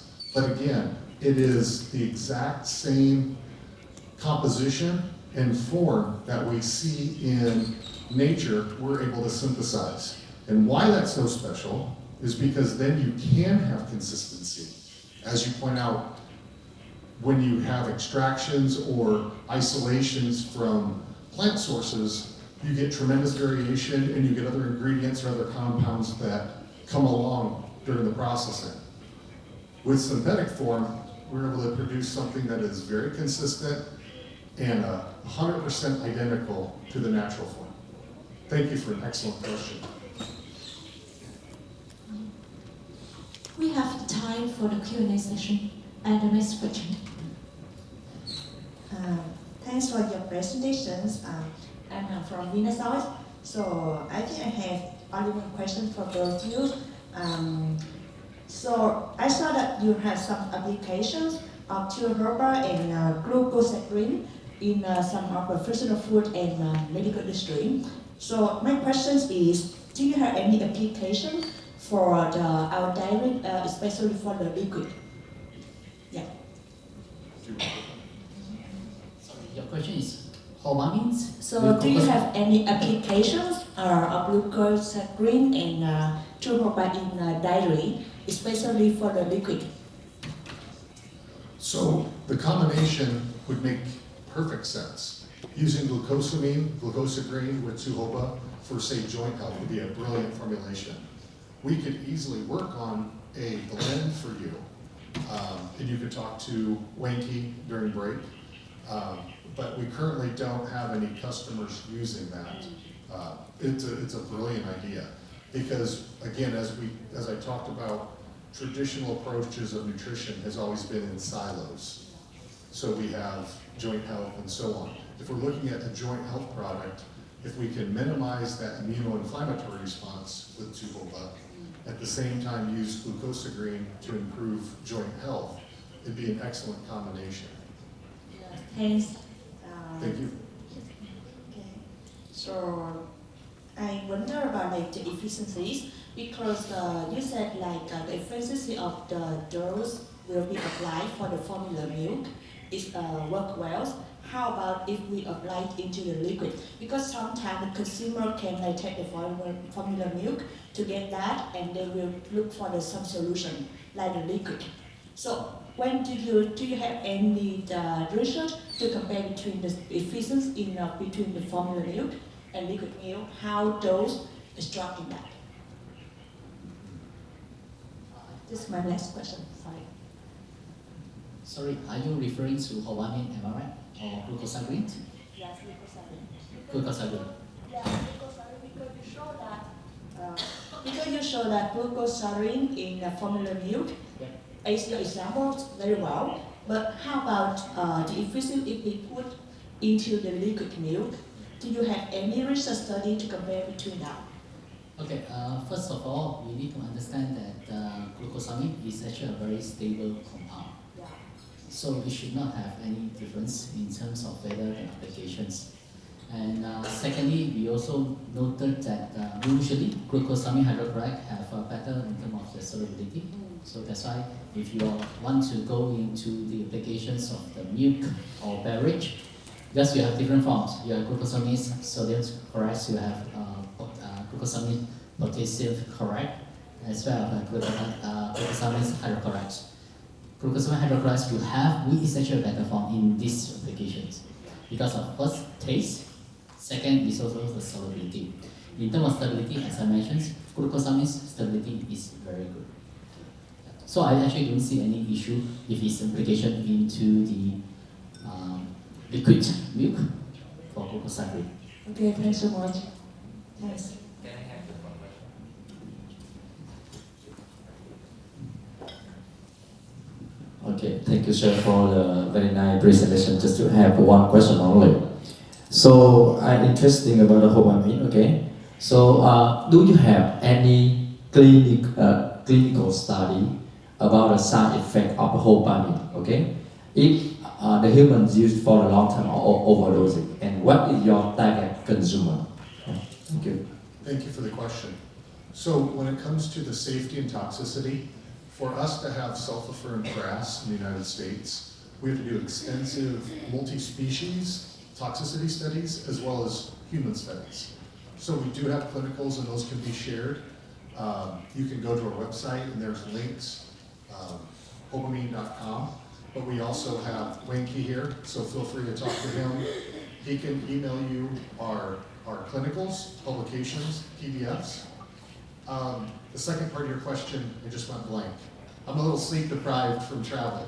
What was the second part of your question? What is your target? Oh, the target consumer. Thank you for reminding me. So the target consumer really is everybody. We say this with a smile on our face because we know people are thinking, oh, right, everybody. But truly, we're talking about cellular health. It's a product for not only every cell, but every body. We kind of use that as a tagline. But it truly is. If you're thinking about a consumer group, specifically for your company and positioning, I would argue that it's the premature or preventing premature aging, the healthy aging approach. So you're looking at consumers that maybe not the 18 to 30-year-olds that think they're invincible, they have the lifestyle of maybe they drink a little too much, maybe they eat a little too much, maybe they have a little too much fun, and they don't think it catches up with them. But really, I'm saying that again with a smile on my face because the reality is the earlier you start, again, this is proactive, this is preventative. So the earlier you start to mitigate any isoalgae formation, the better. So I would focus, as was brought up about the joint health with glucosamine 2-HOLA. If you have a product for cellular health or heart health, you could obviously add 2-HOLA there. Cognitive health, add 2-HOLA. Any type of siloed health category, if you're positioning it towards an aging population, middle-aged, or someone who's the current trend is the hackers, the biohackers. They want to really make sure that they're taking a proactive approach to their health. Any of those consumers would benefit from 2-HOLA supplementation. But we really are taking it as a cellular health product, which is really what a lot of companies were trying to do with, say, NMN, NAD+, some of these other cellular health oxidative pathway metabolites. Is it safe for children? We haven't done the studies in children yet, but I'll say this. In the US, we're very sensitive to making any claims for pregnant, lactating, and children. Those three categories we really don't do research. We're not allowed to do research. And as Weng pointed out, we're a research-driven company. So unless we've done the study, we can't recommend. We have no concern, but again, since we haven't done the research yet, we really don't feel comfortable recommending. Yes, we will close Q&A session here. Thank you so much, Mr. Shawn M.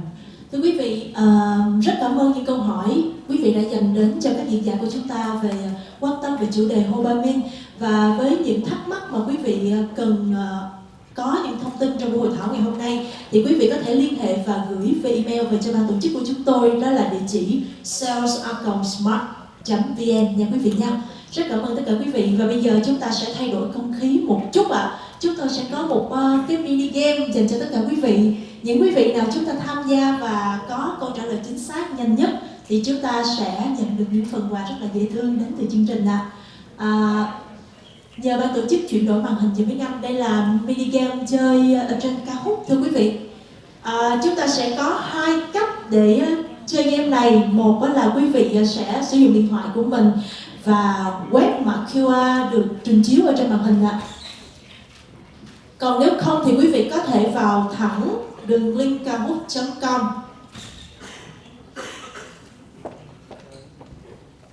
Màn hình mà có mã QR đấy ạ. Dạ, mời tất cả quý vị, chúng ta sẽ lấy điện thoại ra nha quý vị nha. Và những câu hỏi này chỉ xoay quanh chủ đề Hobamin thôi ạ. Chúng ta sẽ có 4 đáp án A, B, C, D. Dạ.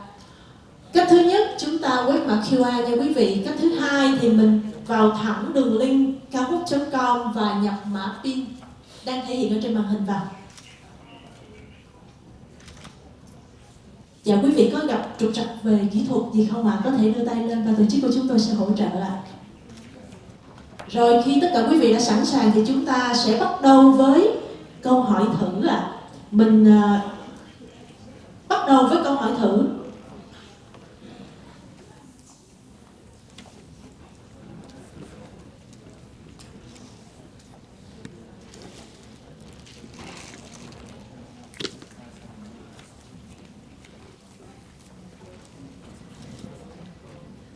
Dạ, Yến Anh lưu ý là quý vị đặt tên của mình. Yến Anh thấy có Tommy Tèo ở đây nữa. Đặt tên đúng nha, chút xíu nữa mà tìm người trao giải mà kêu Tommy Tèo lên mà không có Tèo lên là buồn lắm nha quý vị nha. Nhớ đặt tên để tụi em dễ tìm thôi. Dạ, có gì ban thư ký sẽ hỗ trợ Yến Anh ghi lại kết quả khúc sau của chương trình ha. Dạ, mình đã sẵn sàng hết chưa ạ? Có còn quý vị nào mà chúng ta gặp sự cố về kỹ thuật có thể đưa tay lên để ban tổ chức hỗ trợ ạ? Đang có 57, 58 người tham gia.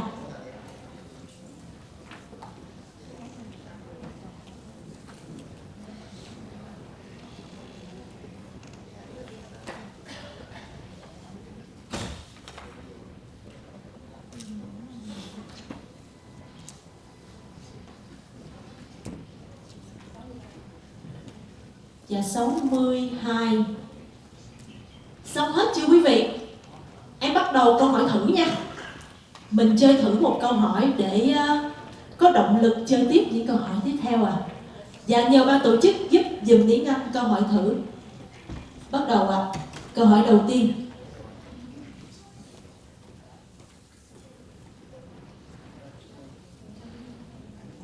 Let's go.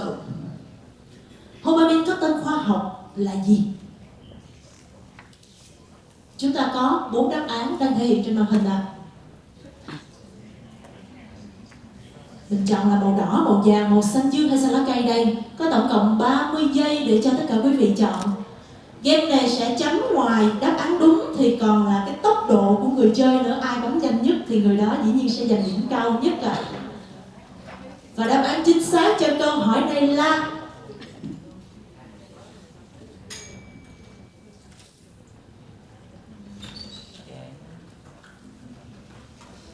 Dạ, chính xác rồi ạ.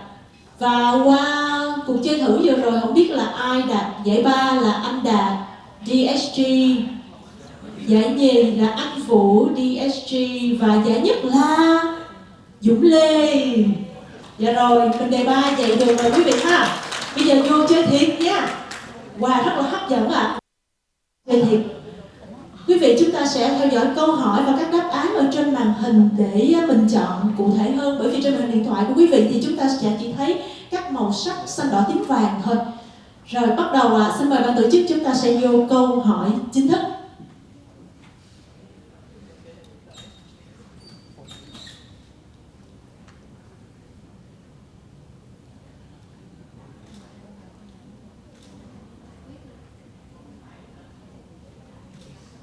Mình quét lại mã hay sao ạ? Dạ, mới nãy cái game chơi thử ạ. Cho nên là mình giờ chịu khó quét lại mã lần nữa hoặc là nhập lại cái mã pin lần nữa nha quý vị. 9834381 ạ. Lần này mới nãy lỡ đặt tèo rồi, giờ mình đặt tí đi nha. Đổi tên.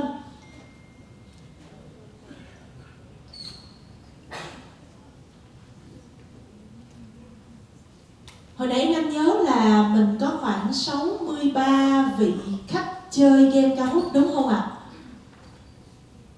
57, 58, 59, 60, 65, 66. Dạ, mình đã đăng nhập vào hết chưa?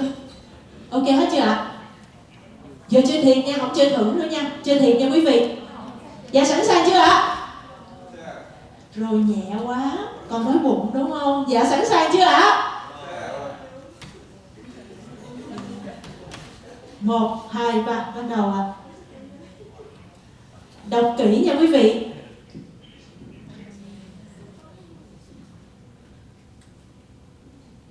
Câu đầu tiên, thuật ngữ viết tắt của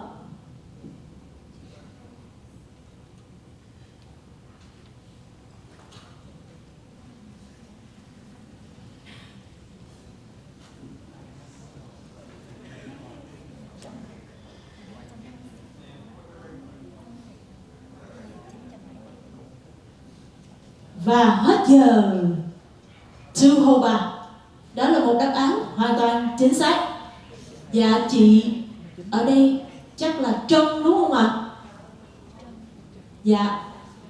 Tiếp theo là câu hỏi số 2. To hold back là một hợp chất tự nhiên được tìm thấy trong. Chúng ta có 4 đáp án: cây ô đầu, cây bao báp, hồng môn và kiều mạch.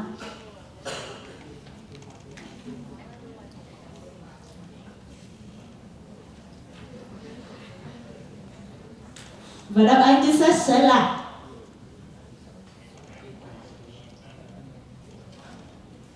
kiều mạch. Rồi chúng ta có sự vươn lên của khách Lê Dũng. GNAD xuống vị trí thứ 2. Hobamin được phân loại chất bổ sung có tác dụng đối với A là sức khỏe tế bào, sức khỏe xương, sức khỏe khớp hay là giảm béo.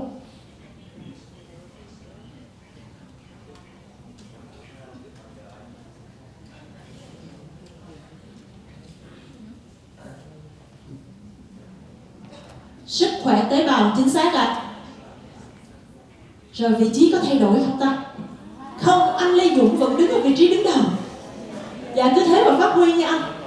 Tiếp theo, điều gì gây ra tổn thương tế bào?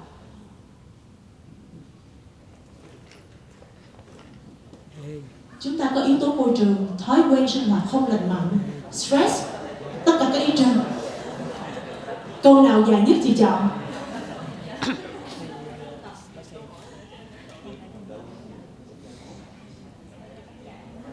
Dạ, câu D, tất cả các ý trên. Anh Lê Dũng rớt đâu mất tiêu rồi. Vâng, GNAD đang vẫn bám sát trong top 3. Điều gì làm cho Hobamin trở nên độc đáo? Làm tăng chất dẫn truyền thần kinh quan trọng cho trí nhớ, làm tăng nồng độ carnosine đệm pH để giảm mệt mỏi, bắt các gốc gây stress oxy hóa, không ngăn chặn các pêu oxy hóa cần thiết, tăng cường hấp thụ các chất dinh dưỡng quan trọng. Dạ vẫn là tiêu chí câu nào dài nhất thì chọn thôi.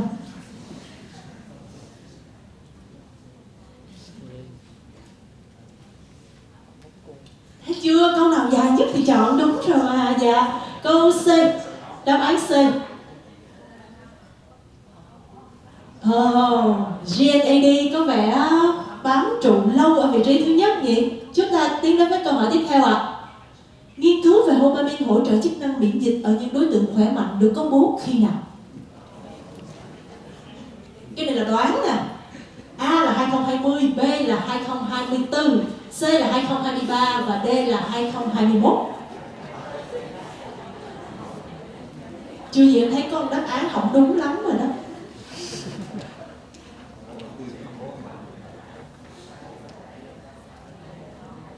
Chính xác là năm 2023. Quá nhiều người chọn đáp án 2021 cơ.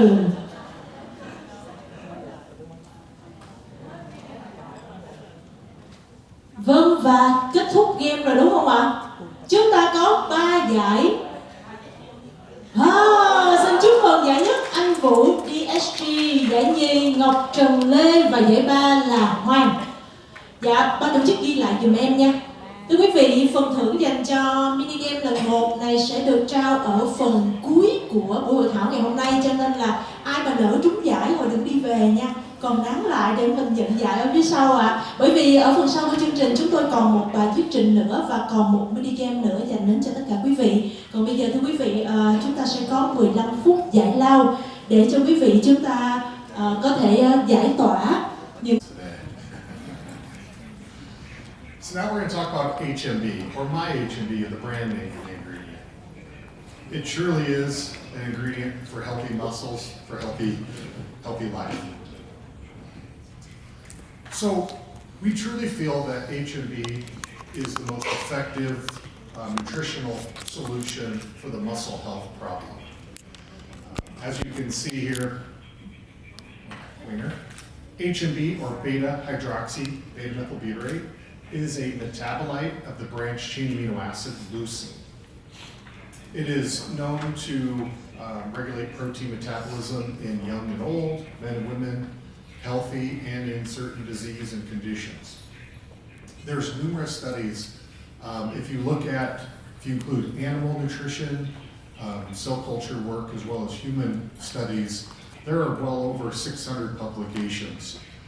But specifically looking at human clinicals, there's over 50. There's numerous meta-analyses and reviews that mention HMB. It truly is a very well-studied ingredient. And as you can see here, we have really 4 quadrants of the benefit that we focus on. So we look at muscle size and strength, the impact on body composition, not just on muscle, but also fat metabolism, which we'll talk about. We look at function and quality of life. And then last but not least, the mobility and recovery. Think of it as more of the clinical nutrition side of things. So if you have seen the video that was playing, it's really important to understand the mechanism of action, and then you can clearly see the value of the ingredient what it can offer your consumers. So we all know muscles are dynamic tissue. It's constantly being built and rebuilt and torn down and rebuilt again.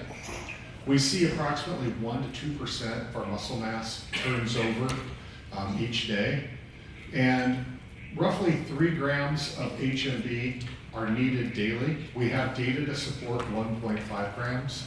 If the consumer is smaller in stature, smaller size, in other words, like an elderly, older woman, is obviously much different than a sport-performing bodybuilder. But we recommend 38 milligrams of calcium HMB per kilogram of body mass.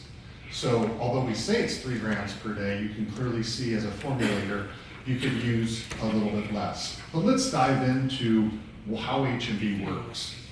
So HMB is very, very unique in the fact that not only does it increase protein synthesis or the building of muscle, it is one of the few nutrients, if not the only nutrient, to reduce protein breakdown. So that makes it very, very unique in the fact that it works on both sides of the protein metabolism equation. We know things like high consumption of calories, consumption of proteins, especially excessive protein intakes. All those will increase protein synthesis. But again, the only nutritional intervention to reduce the breakdown and the catabolic effects that happen. So let's look at this a little bit more and how HMB can benefit us. And to do this, we have to think of our life stages. So in this illustration here, we see age across the lower portion of this graph, the x-axis, and on the y-axis, we see muscle mass or the functional reserve. And I'm going to introduce some pauses here as I go over this so we can make sure the translation passes through. Clearly on the first part of our lifespan, it's growth. Our bodies, you've seen children grow, it's very, very efficient in putting down protein or building muscle and tissue.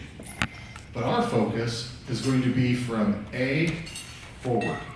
So if we look at kind of the time point or in our age at A, we have really two courses and this range between the two. Optimally, we want to maintain as much muscle as possible. Suboptimally, we see that there's a risk if we don't maintain muscle reserve. But what I want to point out is that there's a decline. No matter how we look at it, muscle mass will be lost once we reach the age of about 35 to 40. We lose 10 to 15% per decade of our muscle mass. This is inevitable. We know that there's tremendous markets for bone health and joint health, but keep in mind, only a percentage of the population experiences changes in bone density that lead to osteoporosis. Only a percentage of consumers experience joint problems. And look at the size of those markets. For muscle health, it is 100% of the consumers, when they reach 35 and older, they're going to lose muscle mass. So when we think about this, it's a tremendous opportunity for multiple categories. We have young adulthood, putting on muscle, being active, a lifestyle choice. We have middle age, which we look at body composition, setting the stage for how we're going to age. And then ultimately we have old age, where muscle health is critically important. But as you can see, if we stay, the higher we set our reserve, the better we'll fare with older age. Now, if we look at this orange line, the suboptimal rate of loss. In other words, the reserve is very low, and in the consumer, in this case, the individual crosses over into this disability threshold. This is what Weng Kee was talking about earlier. It's not only important that we have longevity in our life, it's very important that we have quality of life. And that quality is maintaining the activity and the function. If we think of the little old person that we all know sometime in our past life, whether it be a grandmother, grandfather, a great uncle, somebody got to a point with their aging where they were no longer able to get up and do their normal lifestyle. If you put that visual in your head, you can clearly see what this high-risk zone looks like. But even more so, there's a bigger risk. A lot of people don't realize one of the main issues with muscle loss in advanced age is the ability to produce a productive cough. That productive cough clears the lungs. If we can't do that, that's when we have complications from pneumonia and other kind of respiratory issues. So if we think of not only the physical side, the ability to get up, move, and do activity, but we also have issues with lung function or the ability to produce a productive cough. If you think of that as the high-risk zone, clearly there's a very long range between optimal muscle health and this suboptimal muscle health. So what can we do? It really comes down to maintaining muscle health throughout our lifespan. And this is where HMB can be important across all those categories. We've identified 4 categories for consumer focus with HMB. When we got the question earlier about what's the consumer focus for Tuhoba or Hobamine, it's a little bit more broad. In this case with HMB, we have a very targeted approach. We have the obvious We have the obvious sport nutrition or performance driven. This is the consumer who is using HMB as a tool to put on more muscle mass for a goal of some outcome. That outcome could be a bodybuilder standing on stage, a competitive distance runner trying to get a better time. It's truly a competitive edge for an athlete. The active nutrition and body composition, this is the consumers using it for a lifestyle. It's not so much goal-oriented as it is just improving the benefits they get from exercise and activity. Think of it as setting that stage for muscle reserve. For healthy aging, it happens at middle age, so 40s, 50s, 60s, and then with advanced age, 70s, 80s, and 90s. And then obviously the last but not least is clinical nutrition. How can we impact muscle health in those individuals that maybe have had an injury or an illness? That would be represented in this C. So anytime where you have, say, I mentioned the pandemic, if you look at what happened to those patients during not only the disease, but the recovery, when they were convalescing in bed, there's a dramatic loss in muscle mass, represented here by this drop. That could also be elective surgery like a knee replacement or critical injury. Anything that takes you and puts you out of active lifestyle, you'll have a loss in muscle mass. So if we can return back to normal, that's where the clinical outcomes or the clinical nutrition aspect of HMB can be so beneficial. Because as you can see, it doesn't take too many of these events to happen back to back, and the individual can reach that disability threshold much faster. So let's dig in a little bit here. So we're gonna very quickly go over, this slide deck has approximately 90 slides. This presentation is about 45 minutes. So clearly we're gonna show you many different applications, and we're gonna show you studies that support it, but that information is in your handout. And if you want specific studies, you can reach out through Weng Kee and anybody else on our team and our website and pull down the actual studies. So for that performance-driven consumer, HMB enhances muscle strength and muscle mass gains. We see improvements with work capacity or the ability to do endurance type activities. We see improvements in body composition, reduced muscle damage and soreness, and ultimately faster recovery with HMB. In other words, all aspects of exercise performance can be improved with HMB because you're getting a greater benefit from faster recovery and improved protein synthesis. This study, the only reason why we would like to point this one out is that this was a dose response study. So as you can see here, we're looking at 0, 1.5, and 3 grams of HMB. So you see a very nice dose curve here. So with time, these individuals were exercising resistance training. So with time, you see this improvement with, as you'd expect, with a placebo, and you're doing a good exercise program, you should still see benefit. But with HMB at 1.5 and at 3 grams, you see greater benefit above the placebo. Now I'm just hitting the high points of each one of these studies. Again, we would have to be here for hours to go over each study in detail. In this study, we're looking at the benefits impact both men and women. And this was in ages 20 to 40 years of age. So not only did their strength improve, but their muscle mass increased and their percent body fat changed or improved. I'm going to keep this as a placeholder in your mind for the body fat side. It makes sense if I increase your muscle that your percent body fat would decrease. But there's also an impact directly on fat and fat stores. And we'll talk about this in the next set of slides. Here we're looking at taking it from resistance training and looking at endurance activity. So not only do we have benefits in muscle mass and strength with resistance training, we see improvements in VO2 max and other indicators of endurance performance with HMB supplementation. Here again, additional study in endurance athletes. This is looking at cyclists. The previous one was in runners. And then here we're looking at combat sports. This was with, I believe it was judo, wrestling, and jiu-jitsu.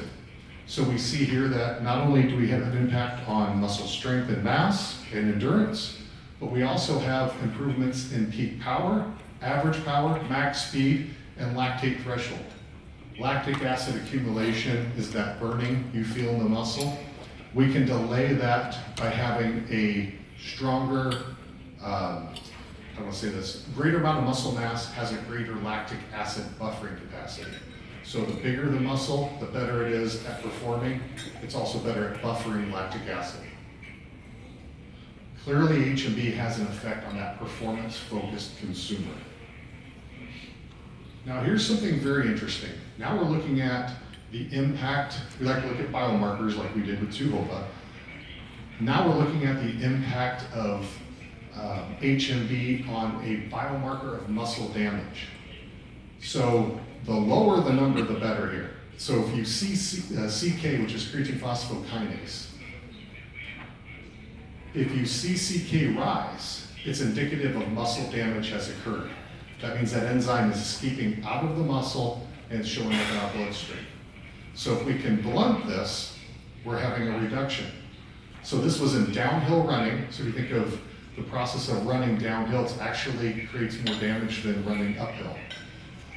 When a consumer, or in this case the subject, is performing intense endurance activity with a highly eccentric phase, you see a tremendous amount of muscle damage, as you see in this over a 200% increase in CK levels.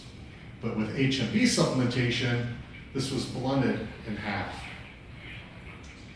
Now, with resistance training, so we're just looking at endurance, now we're looking at resistance training, we see a tremendous blunting. There's a 4-fold increase in CK with resistance training at about 2 weeks. And that makes sense if you think about it. If you start a resistance training, you start lifting weights or doing activity you're not used to, at about 3 or 4 days after that delayed onset muscle soreness, you're very, very sore, muscles are very tight. If we can mitigate that muscle damage, the athlete is able to train harder, more often, and make greater results. Clearly you can see here, HMB has a tremendous impact on blunting that muscle damage, ultimately resulting in a faster recovery. And that's just what this shows. So this here is work capacity, so the ability to do work in basically joules, so it's a measure of energy. So with HMB supplementation, that would be this top line versus a placebo. You can see immediately after exercise, the ability to do work is reduced in both groups, but HMB to a lesser extent. But look how fast the HMB returns. 24 hours post-exercise, the HMB group is able to go back to their normal activity level, normal power output. But the placebo group, even at 3 days after, 72 hours after the exercise bout, they still haven't returned back to their starting value.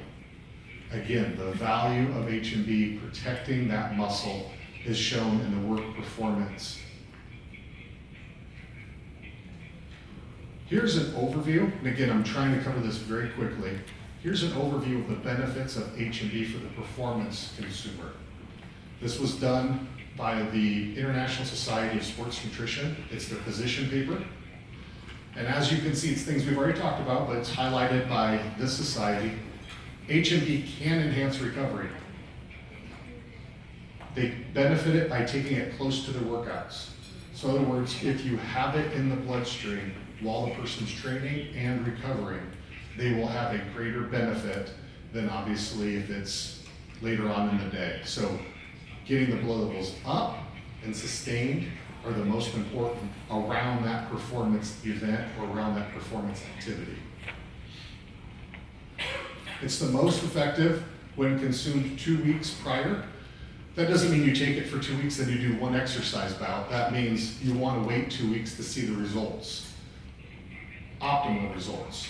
And then every day after that, you can continue to see, the consumer can continue to see that benefit accumulate.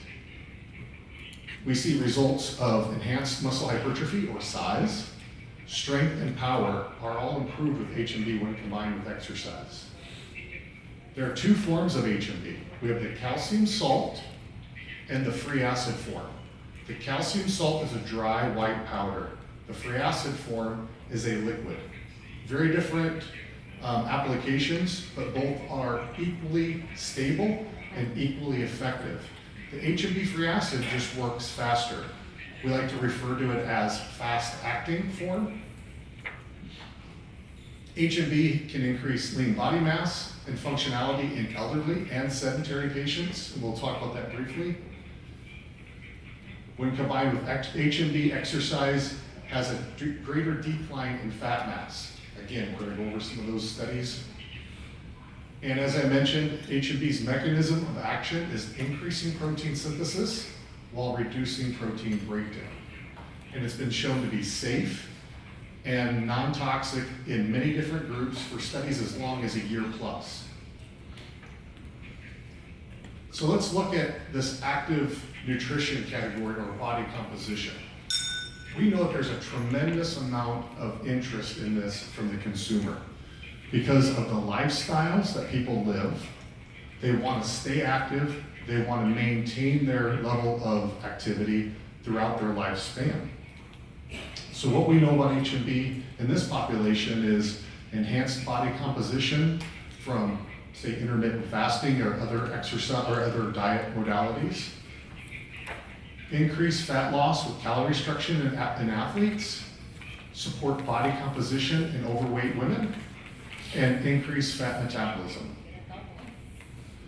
So very quickly, when we talk about weight loss, we know that is a category for dietary supplements and products is weight loss. But what we really mean is fat loss. If we can optimize fat loss, we're going to be in a better situation for the consumer. Because weight loss, really unfortunately, is a lot of muscle and water loss initially. We want to optimize weight loss so it's mostly fat. So HMB can do that. In this study, looking at 24 active women, age 18 to 30, we see, with supplementation of HMB, we see improvements. This is time-restricted feeding. So this is a diet, let's say a regimen, that sets it up so that you don't really change the total amount of calories consumed. It's more about the timing of when they're consumed. So with intermittent fasting or time-restricted feeding, typically you reduce the window of consumption for 8 hours versus 16 hours of fasting. But what we see with that type of diet restriction is typically a lot of muscle loss. So with this intervention of using HMB along with this time-restricted feeding, we see improvements in, obviously, there's an increase, unfortunately, in the control diet of body weight went up, but we see this maintenance because these individuals were actually resistance training as well. We see fat mass match for the control group, so the weight gained was fat, but here on this body weight maintenance, we see a reduction in fat mass, a reduction greater in fat mass in the HMB with time-restricted feeding, and then those that were exercising, you see an increase in muscle mass, but a greater amount with the HMB. So not only are we increasing the muscle mass, we're also reducing the fat mass. So ultimately the percent composition changes in favor of the HMB over time-restricted feeding on its own. And here we see in a group of 40 middle-aged women, we see an improvement on not only body weight from supplementation with HMB, but we see improvements in percent body fat. The lean mass is maintained in the HMB group. And if you look, the fat mass is greatly reduced. So again, we know we're having an effect on more than just the muscle. We're having an effect on the fat metabolism as well. Now this study, I really want to point out the interesting finding here. So this was a study done in middle-aged women, aged 45 to 60. And it was just done with support of the university study at University of Illinois.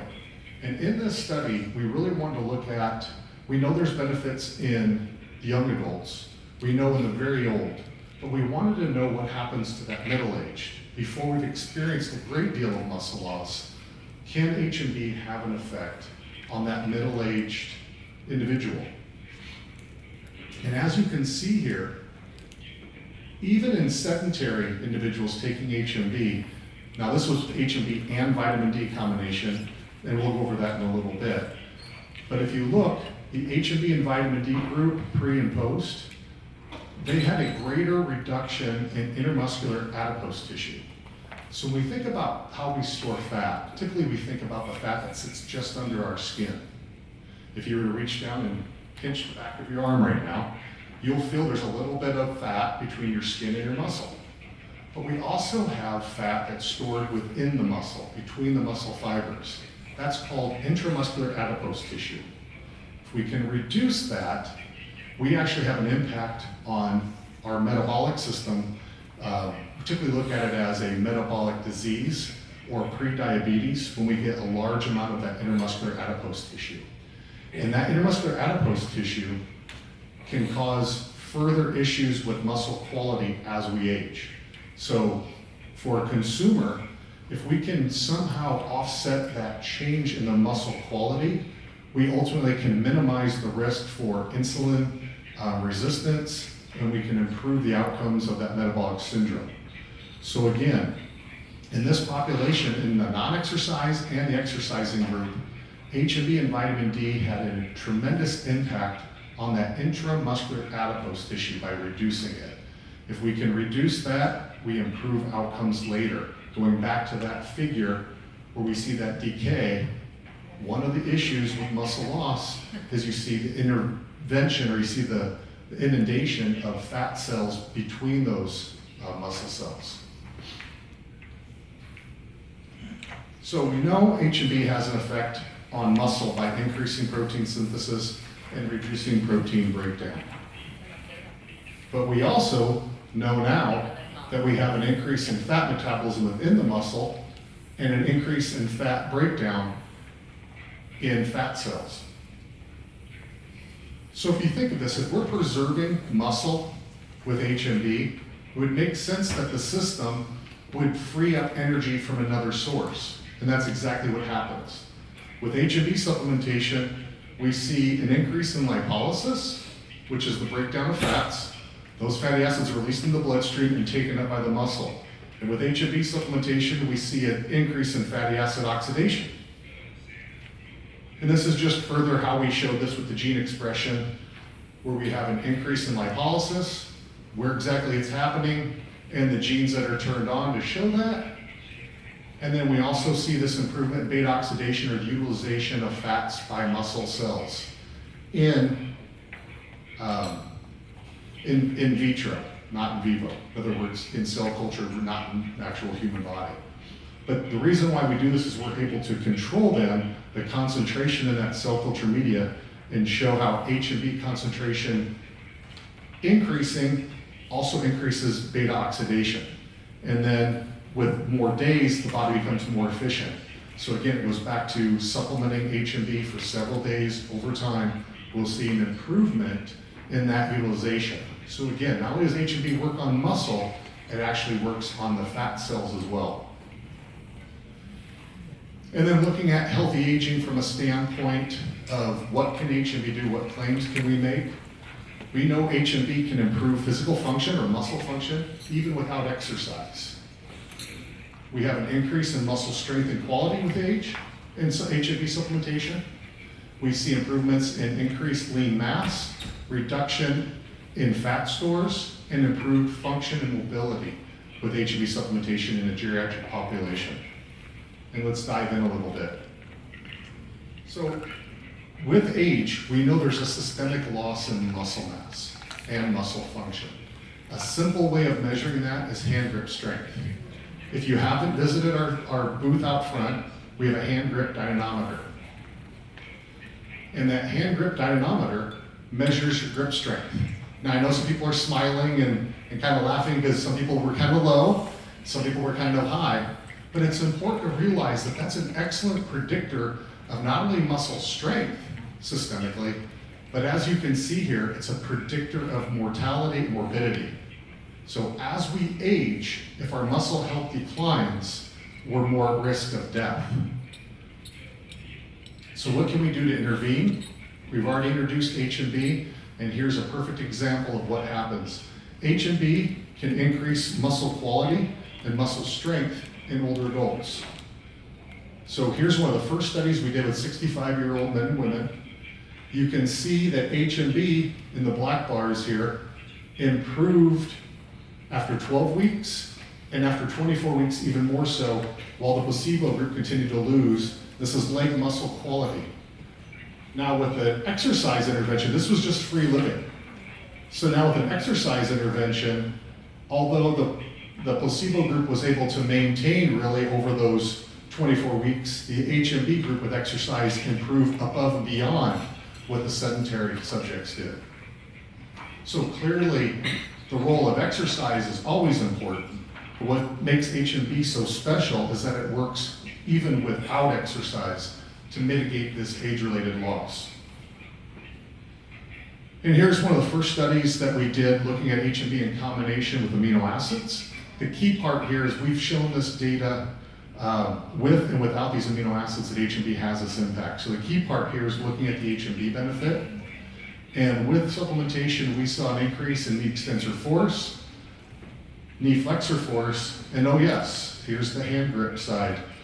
If you look, the placebo group, as you'd expect with age, continued to lose hand grip strength, but the HMB not only maintained but reversed. So again, HMB can play this role even without exercise in an older adult population. Now, this is a very specific test I'm going to show as part of a study, again, looking at elderly men and women. Or I take that back, this is just elderly women. But we were looking at the ability to do muscle function activities. So in other words, it's great to measure strength and hand grip, but what does that mean to the older adult in a free living situation? In other words, if I want to look at, say, your parents, your grandparents, I want to actually assess how their quality of life is impacted. One test we can do is a get up and go test. And if I put a chair here, and then over here I put a mark on the floor, about 3 meters away, I time the subject as they get up from this chair, touch that line, and return back and sit down. That's a set time. Now, they're told they cannot run. They're told they must walk at a brisk pace, as if you're answering a telephone sitting across the room. Now, you can only imagine that this will take a set period of time no matter what. And if any of us did that test, it would take us about 7 seconds. What's interesting you'll see here is that the placebo group and the beginning of the HMB group at the baseline, they were all around a little over 10 seconds to do this test. Without any exercise, just taking HMB after 12 weeks of supplementation, they were almost to the level of what we would all do that same test. So clearly HMB is having an effect on that aging population to maintain or restore lost function and mass. So here's a year-long study. We're trying to see, okay, if we know there's a loss, is this return or this gain that we experience from HMB after 12 weeks, is it sustained for a full year? And clearly you can see the change in fat-free mass or muscle mass in this older adult population was improved and continued to improve even at 12 months, again, without exercise. But one thing we noticed was that although they had an increase in strength, an increase in muscle mass, we didn't see an equivalent improvement in strength and function. We couldn't figure out why there were, in essence, non-responders. That's when we came up with an idea. Let's assess their vitamin D status. When we measured their vitamin D status, we found, as you can see here, that when their vitamin D was at 30 nanograms per milliliter, that's your 25 hydroxy level. So in other words, the assessment of vitamin D at this sufficient level. When the individuals were sufficient in vitamin D status, not only did they increase muscle mass, they had a concurrent, almost matching curve to the one right above of mass. They had an improvement in strength or function. The lines almost match up perfectly. But if their vitamin D status was low, it didn't matter if the HMB was present or not, they did not experience that benefit of having improved muscle mass along with function. This was a retrospective analysis, so we went back and looked at those subjects, we reanalyzed the data, and we realized there is a synergistic benefit of combining HMB with vitamin D. So taking it another step further, we did a study with just HMB and vitamin D in older adults, again, non-exercise. And when vitamin D was increased to sufficiency and HMB was present, look at the impact, look at the impact it had on muscle function and muscle strength. This is again a 12-month study. This is just HMB and vitamin D. Clearly this has a tremendous impact on individuals who cannot exercise, choose not to exercise, or simply don't have access to exercise equipment. If you can have an intervention as simple as a HMB vitamin D supplementation added to the diet of an older adult person and have this kind of impact on function and strength, you're actually improving quality of life. And if that person simply can't exercise because they just aren't strong enough, this perhaps could get them to the point where they could start exercising, and then those benefits could be even exaggerated even more. So last but not least, we're going to touch a little bit on clinical nutrition. So HMB, we know it has an impact on the healthy individual. But what if there's something else going on with that individual where it might be muscle damage, injury, or illness? So HMB plays an incredible role on maintaining that muscle health during those, remember that figure I showed, or that illustration, those drops, those very catastrophic events where muscle mass can be lost at a very quick rate. So we know it can preserve muscle during inactivity. HMB can improve strength during surgical recovery. Now there is data on nitrogen loss after critical injury. In other words, it's the loss of muscle when, say, you've experienced trauma or a patient's experienced trauma. It can promote, again, a healthy body composition in older adults as well as in the clinical patient, and then ultimately faster recovery.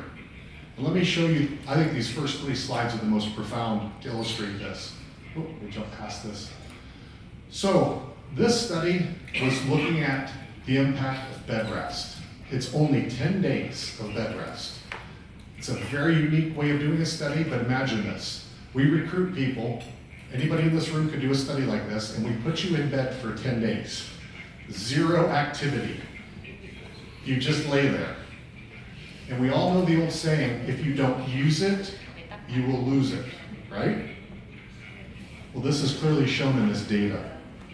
So in the control group, this is after 10 days of laying in bed, they lost over 2 kilos of muscle mass. That doesn't scare you, I don't know what else will when it comes to muscle health. As little as 10 days of being hospitalized, put in the bed. Mind you, these were healthy people.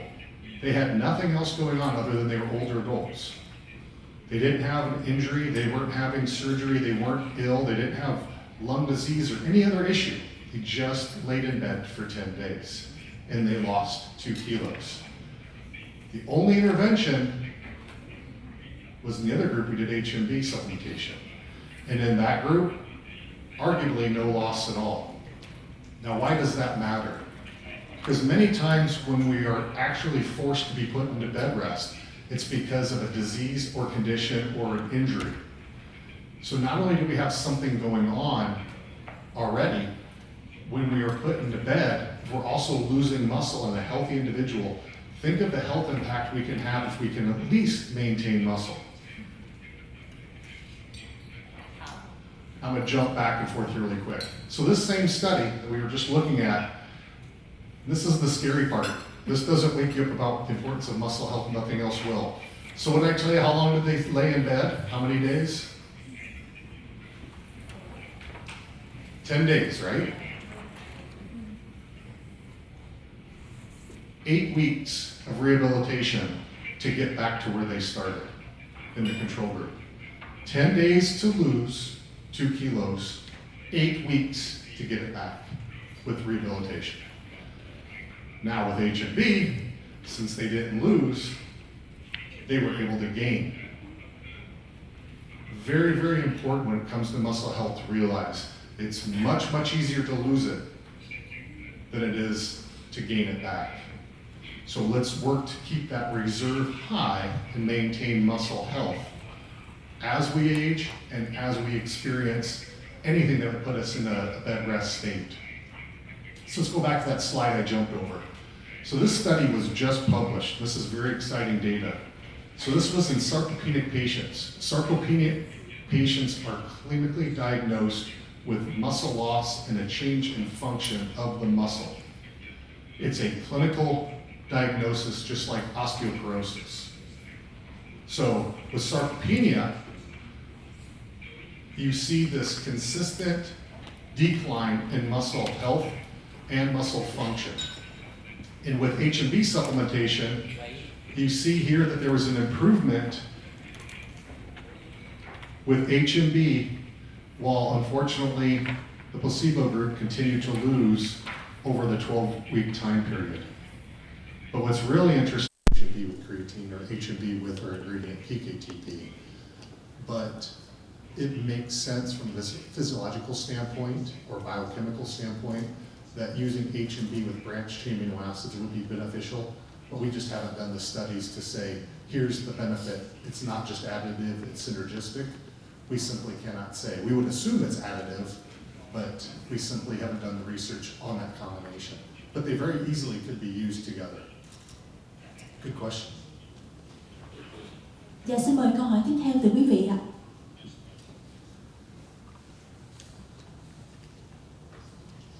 Dạ, mời chị.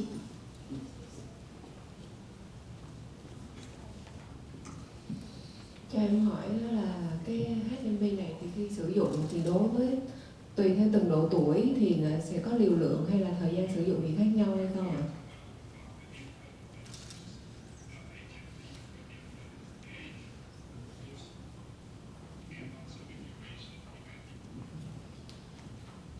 So, great question. On HMB dosing, as I mentioned before, the optimal dose is 38 milligrams of HMB per kilogram of body weight. So regardless of age, whether it be an older adult or a young adult, that equation or that dose would provide you the proper amount per individual. However, if you're looking at it from just a finished dose standpoint, for most performance nutrition, it's 3 grams per day. We recommend 1 gram 3 times a day or 1.5 grams twice a day for that best delivery relative to dosage. Now, when we're talking about older adults, we've done as little as 2 grams per day. That can be done because of the convenience of once a day. It is possible to serve that 2 grams just one time in the morning, but really for optimal results, we would recommend splitting that in half. One thing that some companies have done is use 1.5 grams. As I showed, there is benefit to 1.5, but they say 1.5 grams is the serving size. For optimal results, take 2 servings per day. So some consumers may choose just to take 1, some may choose to take 2 servings per day. But from a scientific standpoint, we truly recommend 3 grams for optimal results, minimum 1.5 grams. If you can split the dose, it's better.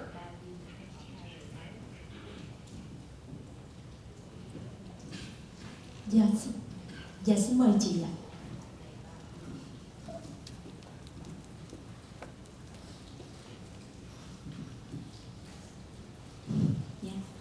Xin chào anh. Dạ cho em hỏi là cái HMB này nó sẽ ức chế cái quá trình ly giải cơ. Như vậy là mình sẽ uống bao lâu rồi mình ngừng lại? Hay là mình cứ uống thì nó sẽ ức chế ly giải cơ mãi? Bởi vì cơ của mình đến một lúc rồi nó cũng sẽ phải ly giải để nó đào thải ra khỏi cơ thể, chứ nó không có thể cứ nằm mãi đó. Và nó sẽ có sự tái tạo liên tục, đúng không ạ? Thứ hai nữa là cái HMB này đã được công ty chứng minh qua cái nghiên cứu là nó có khả năng kích hoạt sự tổng hợp thông qua cái nhà máy mà tổng hợp cơ. Vậy thì nó cũng chỉ là một chất chuyển hóa của cái leucine. Như vậy theo em nghĩ là nếu như mà mình không ăn đạm, không có ăn các axit amin thì cũng không thể có được HMB, hoặc là nếu mình dùng HMB mà không có axit amin thì nó cũng không có nguyên liệu để tổng hợp cơ. Thì cái điều này có đúng không ạ? Dạ cảm ơn câu hỏi của chị.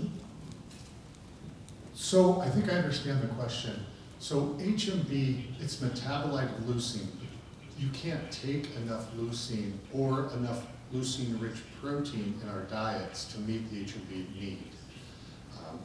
If an individual was, say, 18 to 24 years old and sedentary, their demand for HMB is very low. So their normal protein intake would probably deliver enough HMB for that need. But anybody who's exercising, anybody who's trying to live an active lifestyle, if it's an older adult, if it's somebody who has a clinical outcome they're trying to correct relative to muscle health, we just cannot get enough from our diet. To put a perspective, it takes about, well, I'll do it this way, 5% of leucine is converted to HMB. So with that said, to get a 3-gram daily dose, you have to consume about 60 grams of leucine each day. Even if you were to eat a very, very leucine-rich protein source, that would be about 600 grams of protein daily. And that's making the assumption that that 5% of leucine converted to HMB wouldn't be experiencing feedback inhibition. In other words, the more you consume, you're making the assumption the body will keep making HMB. At some point, it just isn't really practical to consume enough protein to get the HMB benefit. Again, 60 grams of leucine to get the 3-gram dose is not even really plausible. One thing I will add really quick is that leucine does have an effect on protein synthesis. It does not, the literature does not support it on protein breakdown. So, as I pointed out very early, HMB has 2 mechanisms. It increases protein synthesis, like leucine does, like protein does. But HMB is the only nutritional intervention that can actually reduce breakdown. There are pharmaceutical compounds, growth hormone, testosterone, anabolic steroids, all those will decrease protein breakdown. But the only nutritional intervention that will reduce protein breakdown is HMB. Dạ, thêm một câu hỏi nữa thưa quý vị.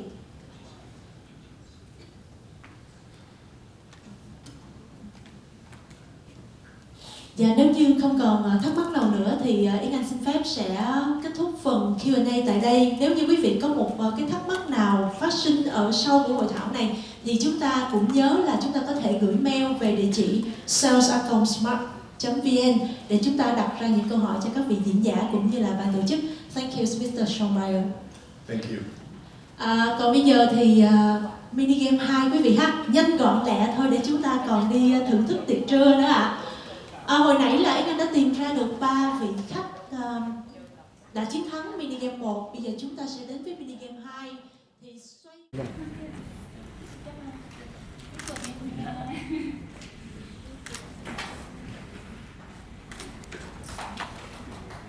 Một tràng pháo tay thật lớn thưa quý vị.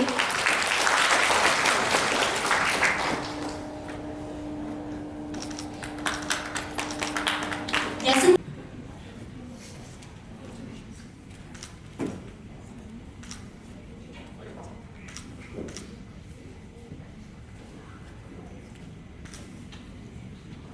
Một tràng pháo tay dành cho người chiến thắng giải nhì của mini game ạ.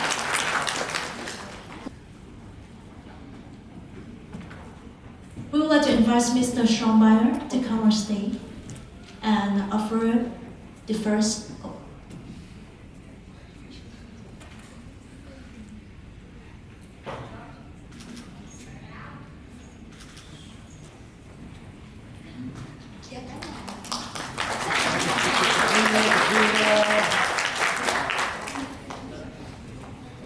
Đi máy em. Cái nữa này. Một lần nữa. Ok. 2, 3. Dạ xin được cảm ơn ạ. Chúc mừng các anh chị.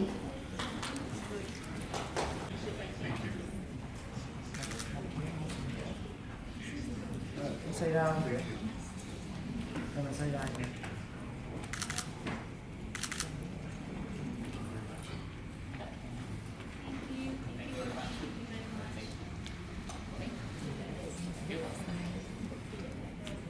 Thưa quý vị, chúng ta sẽ dành một tràng pháo tay để gửi lời cảm ơn đến những bài thuyết trình rất là bổ ích mà hai vị diễn giả của chúng ta đã mang đến buổi hội thảo ngày hôm nay, thưa quý vị.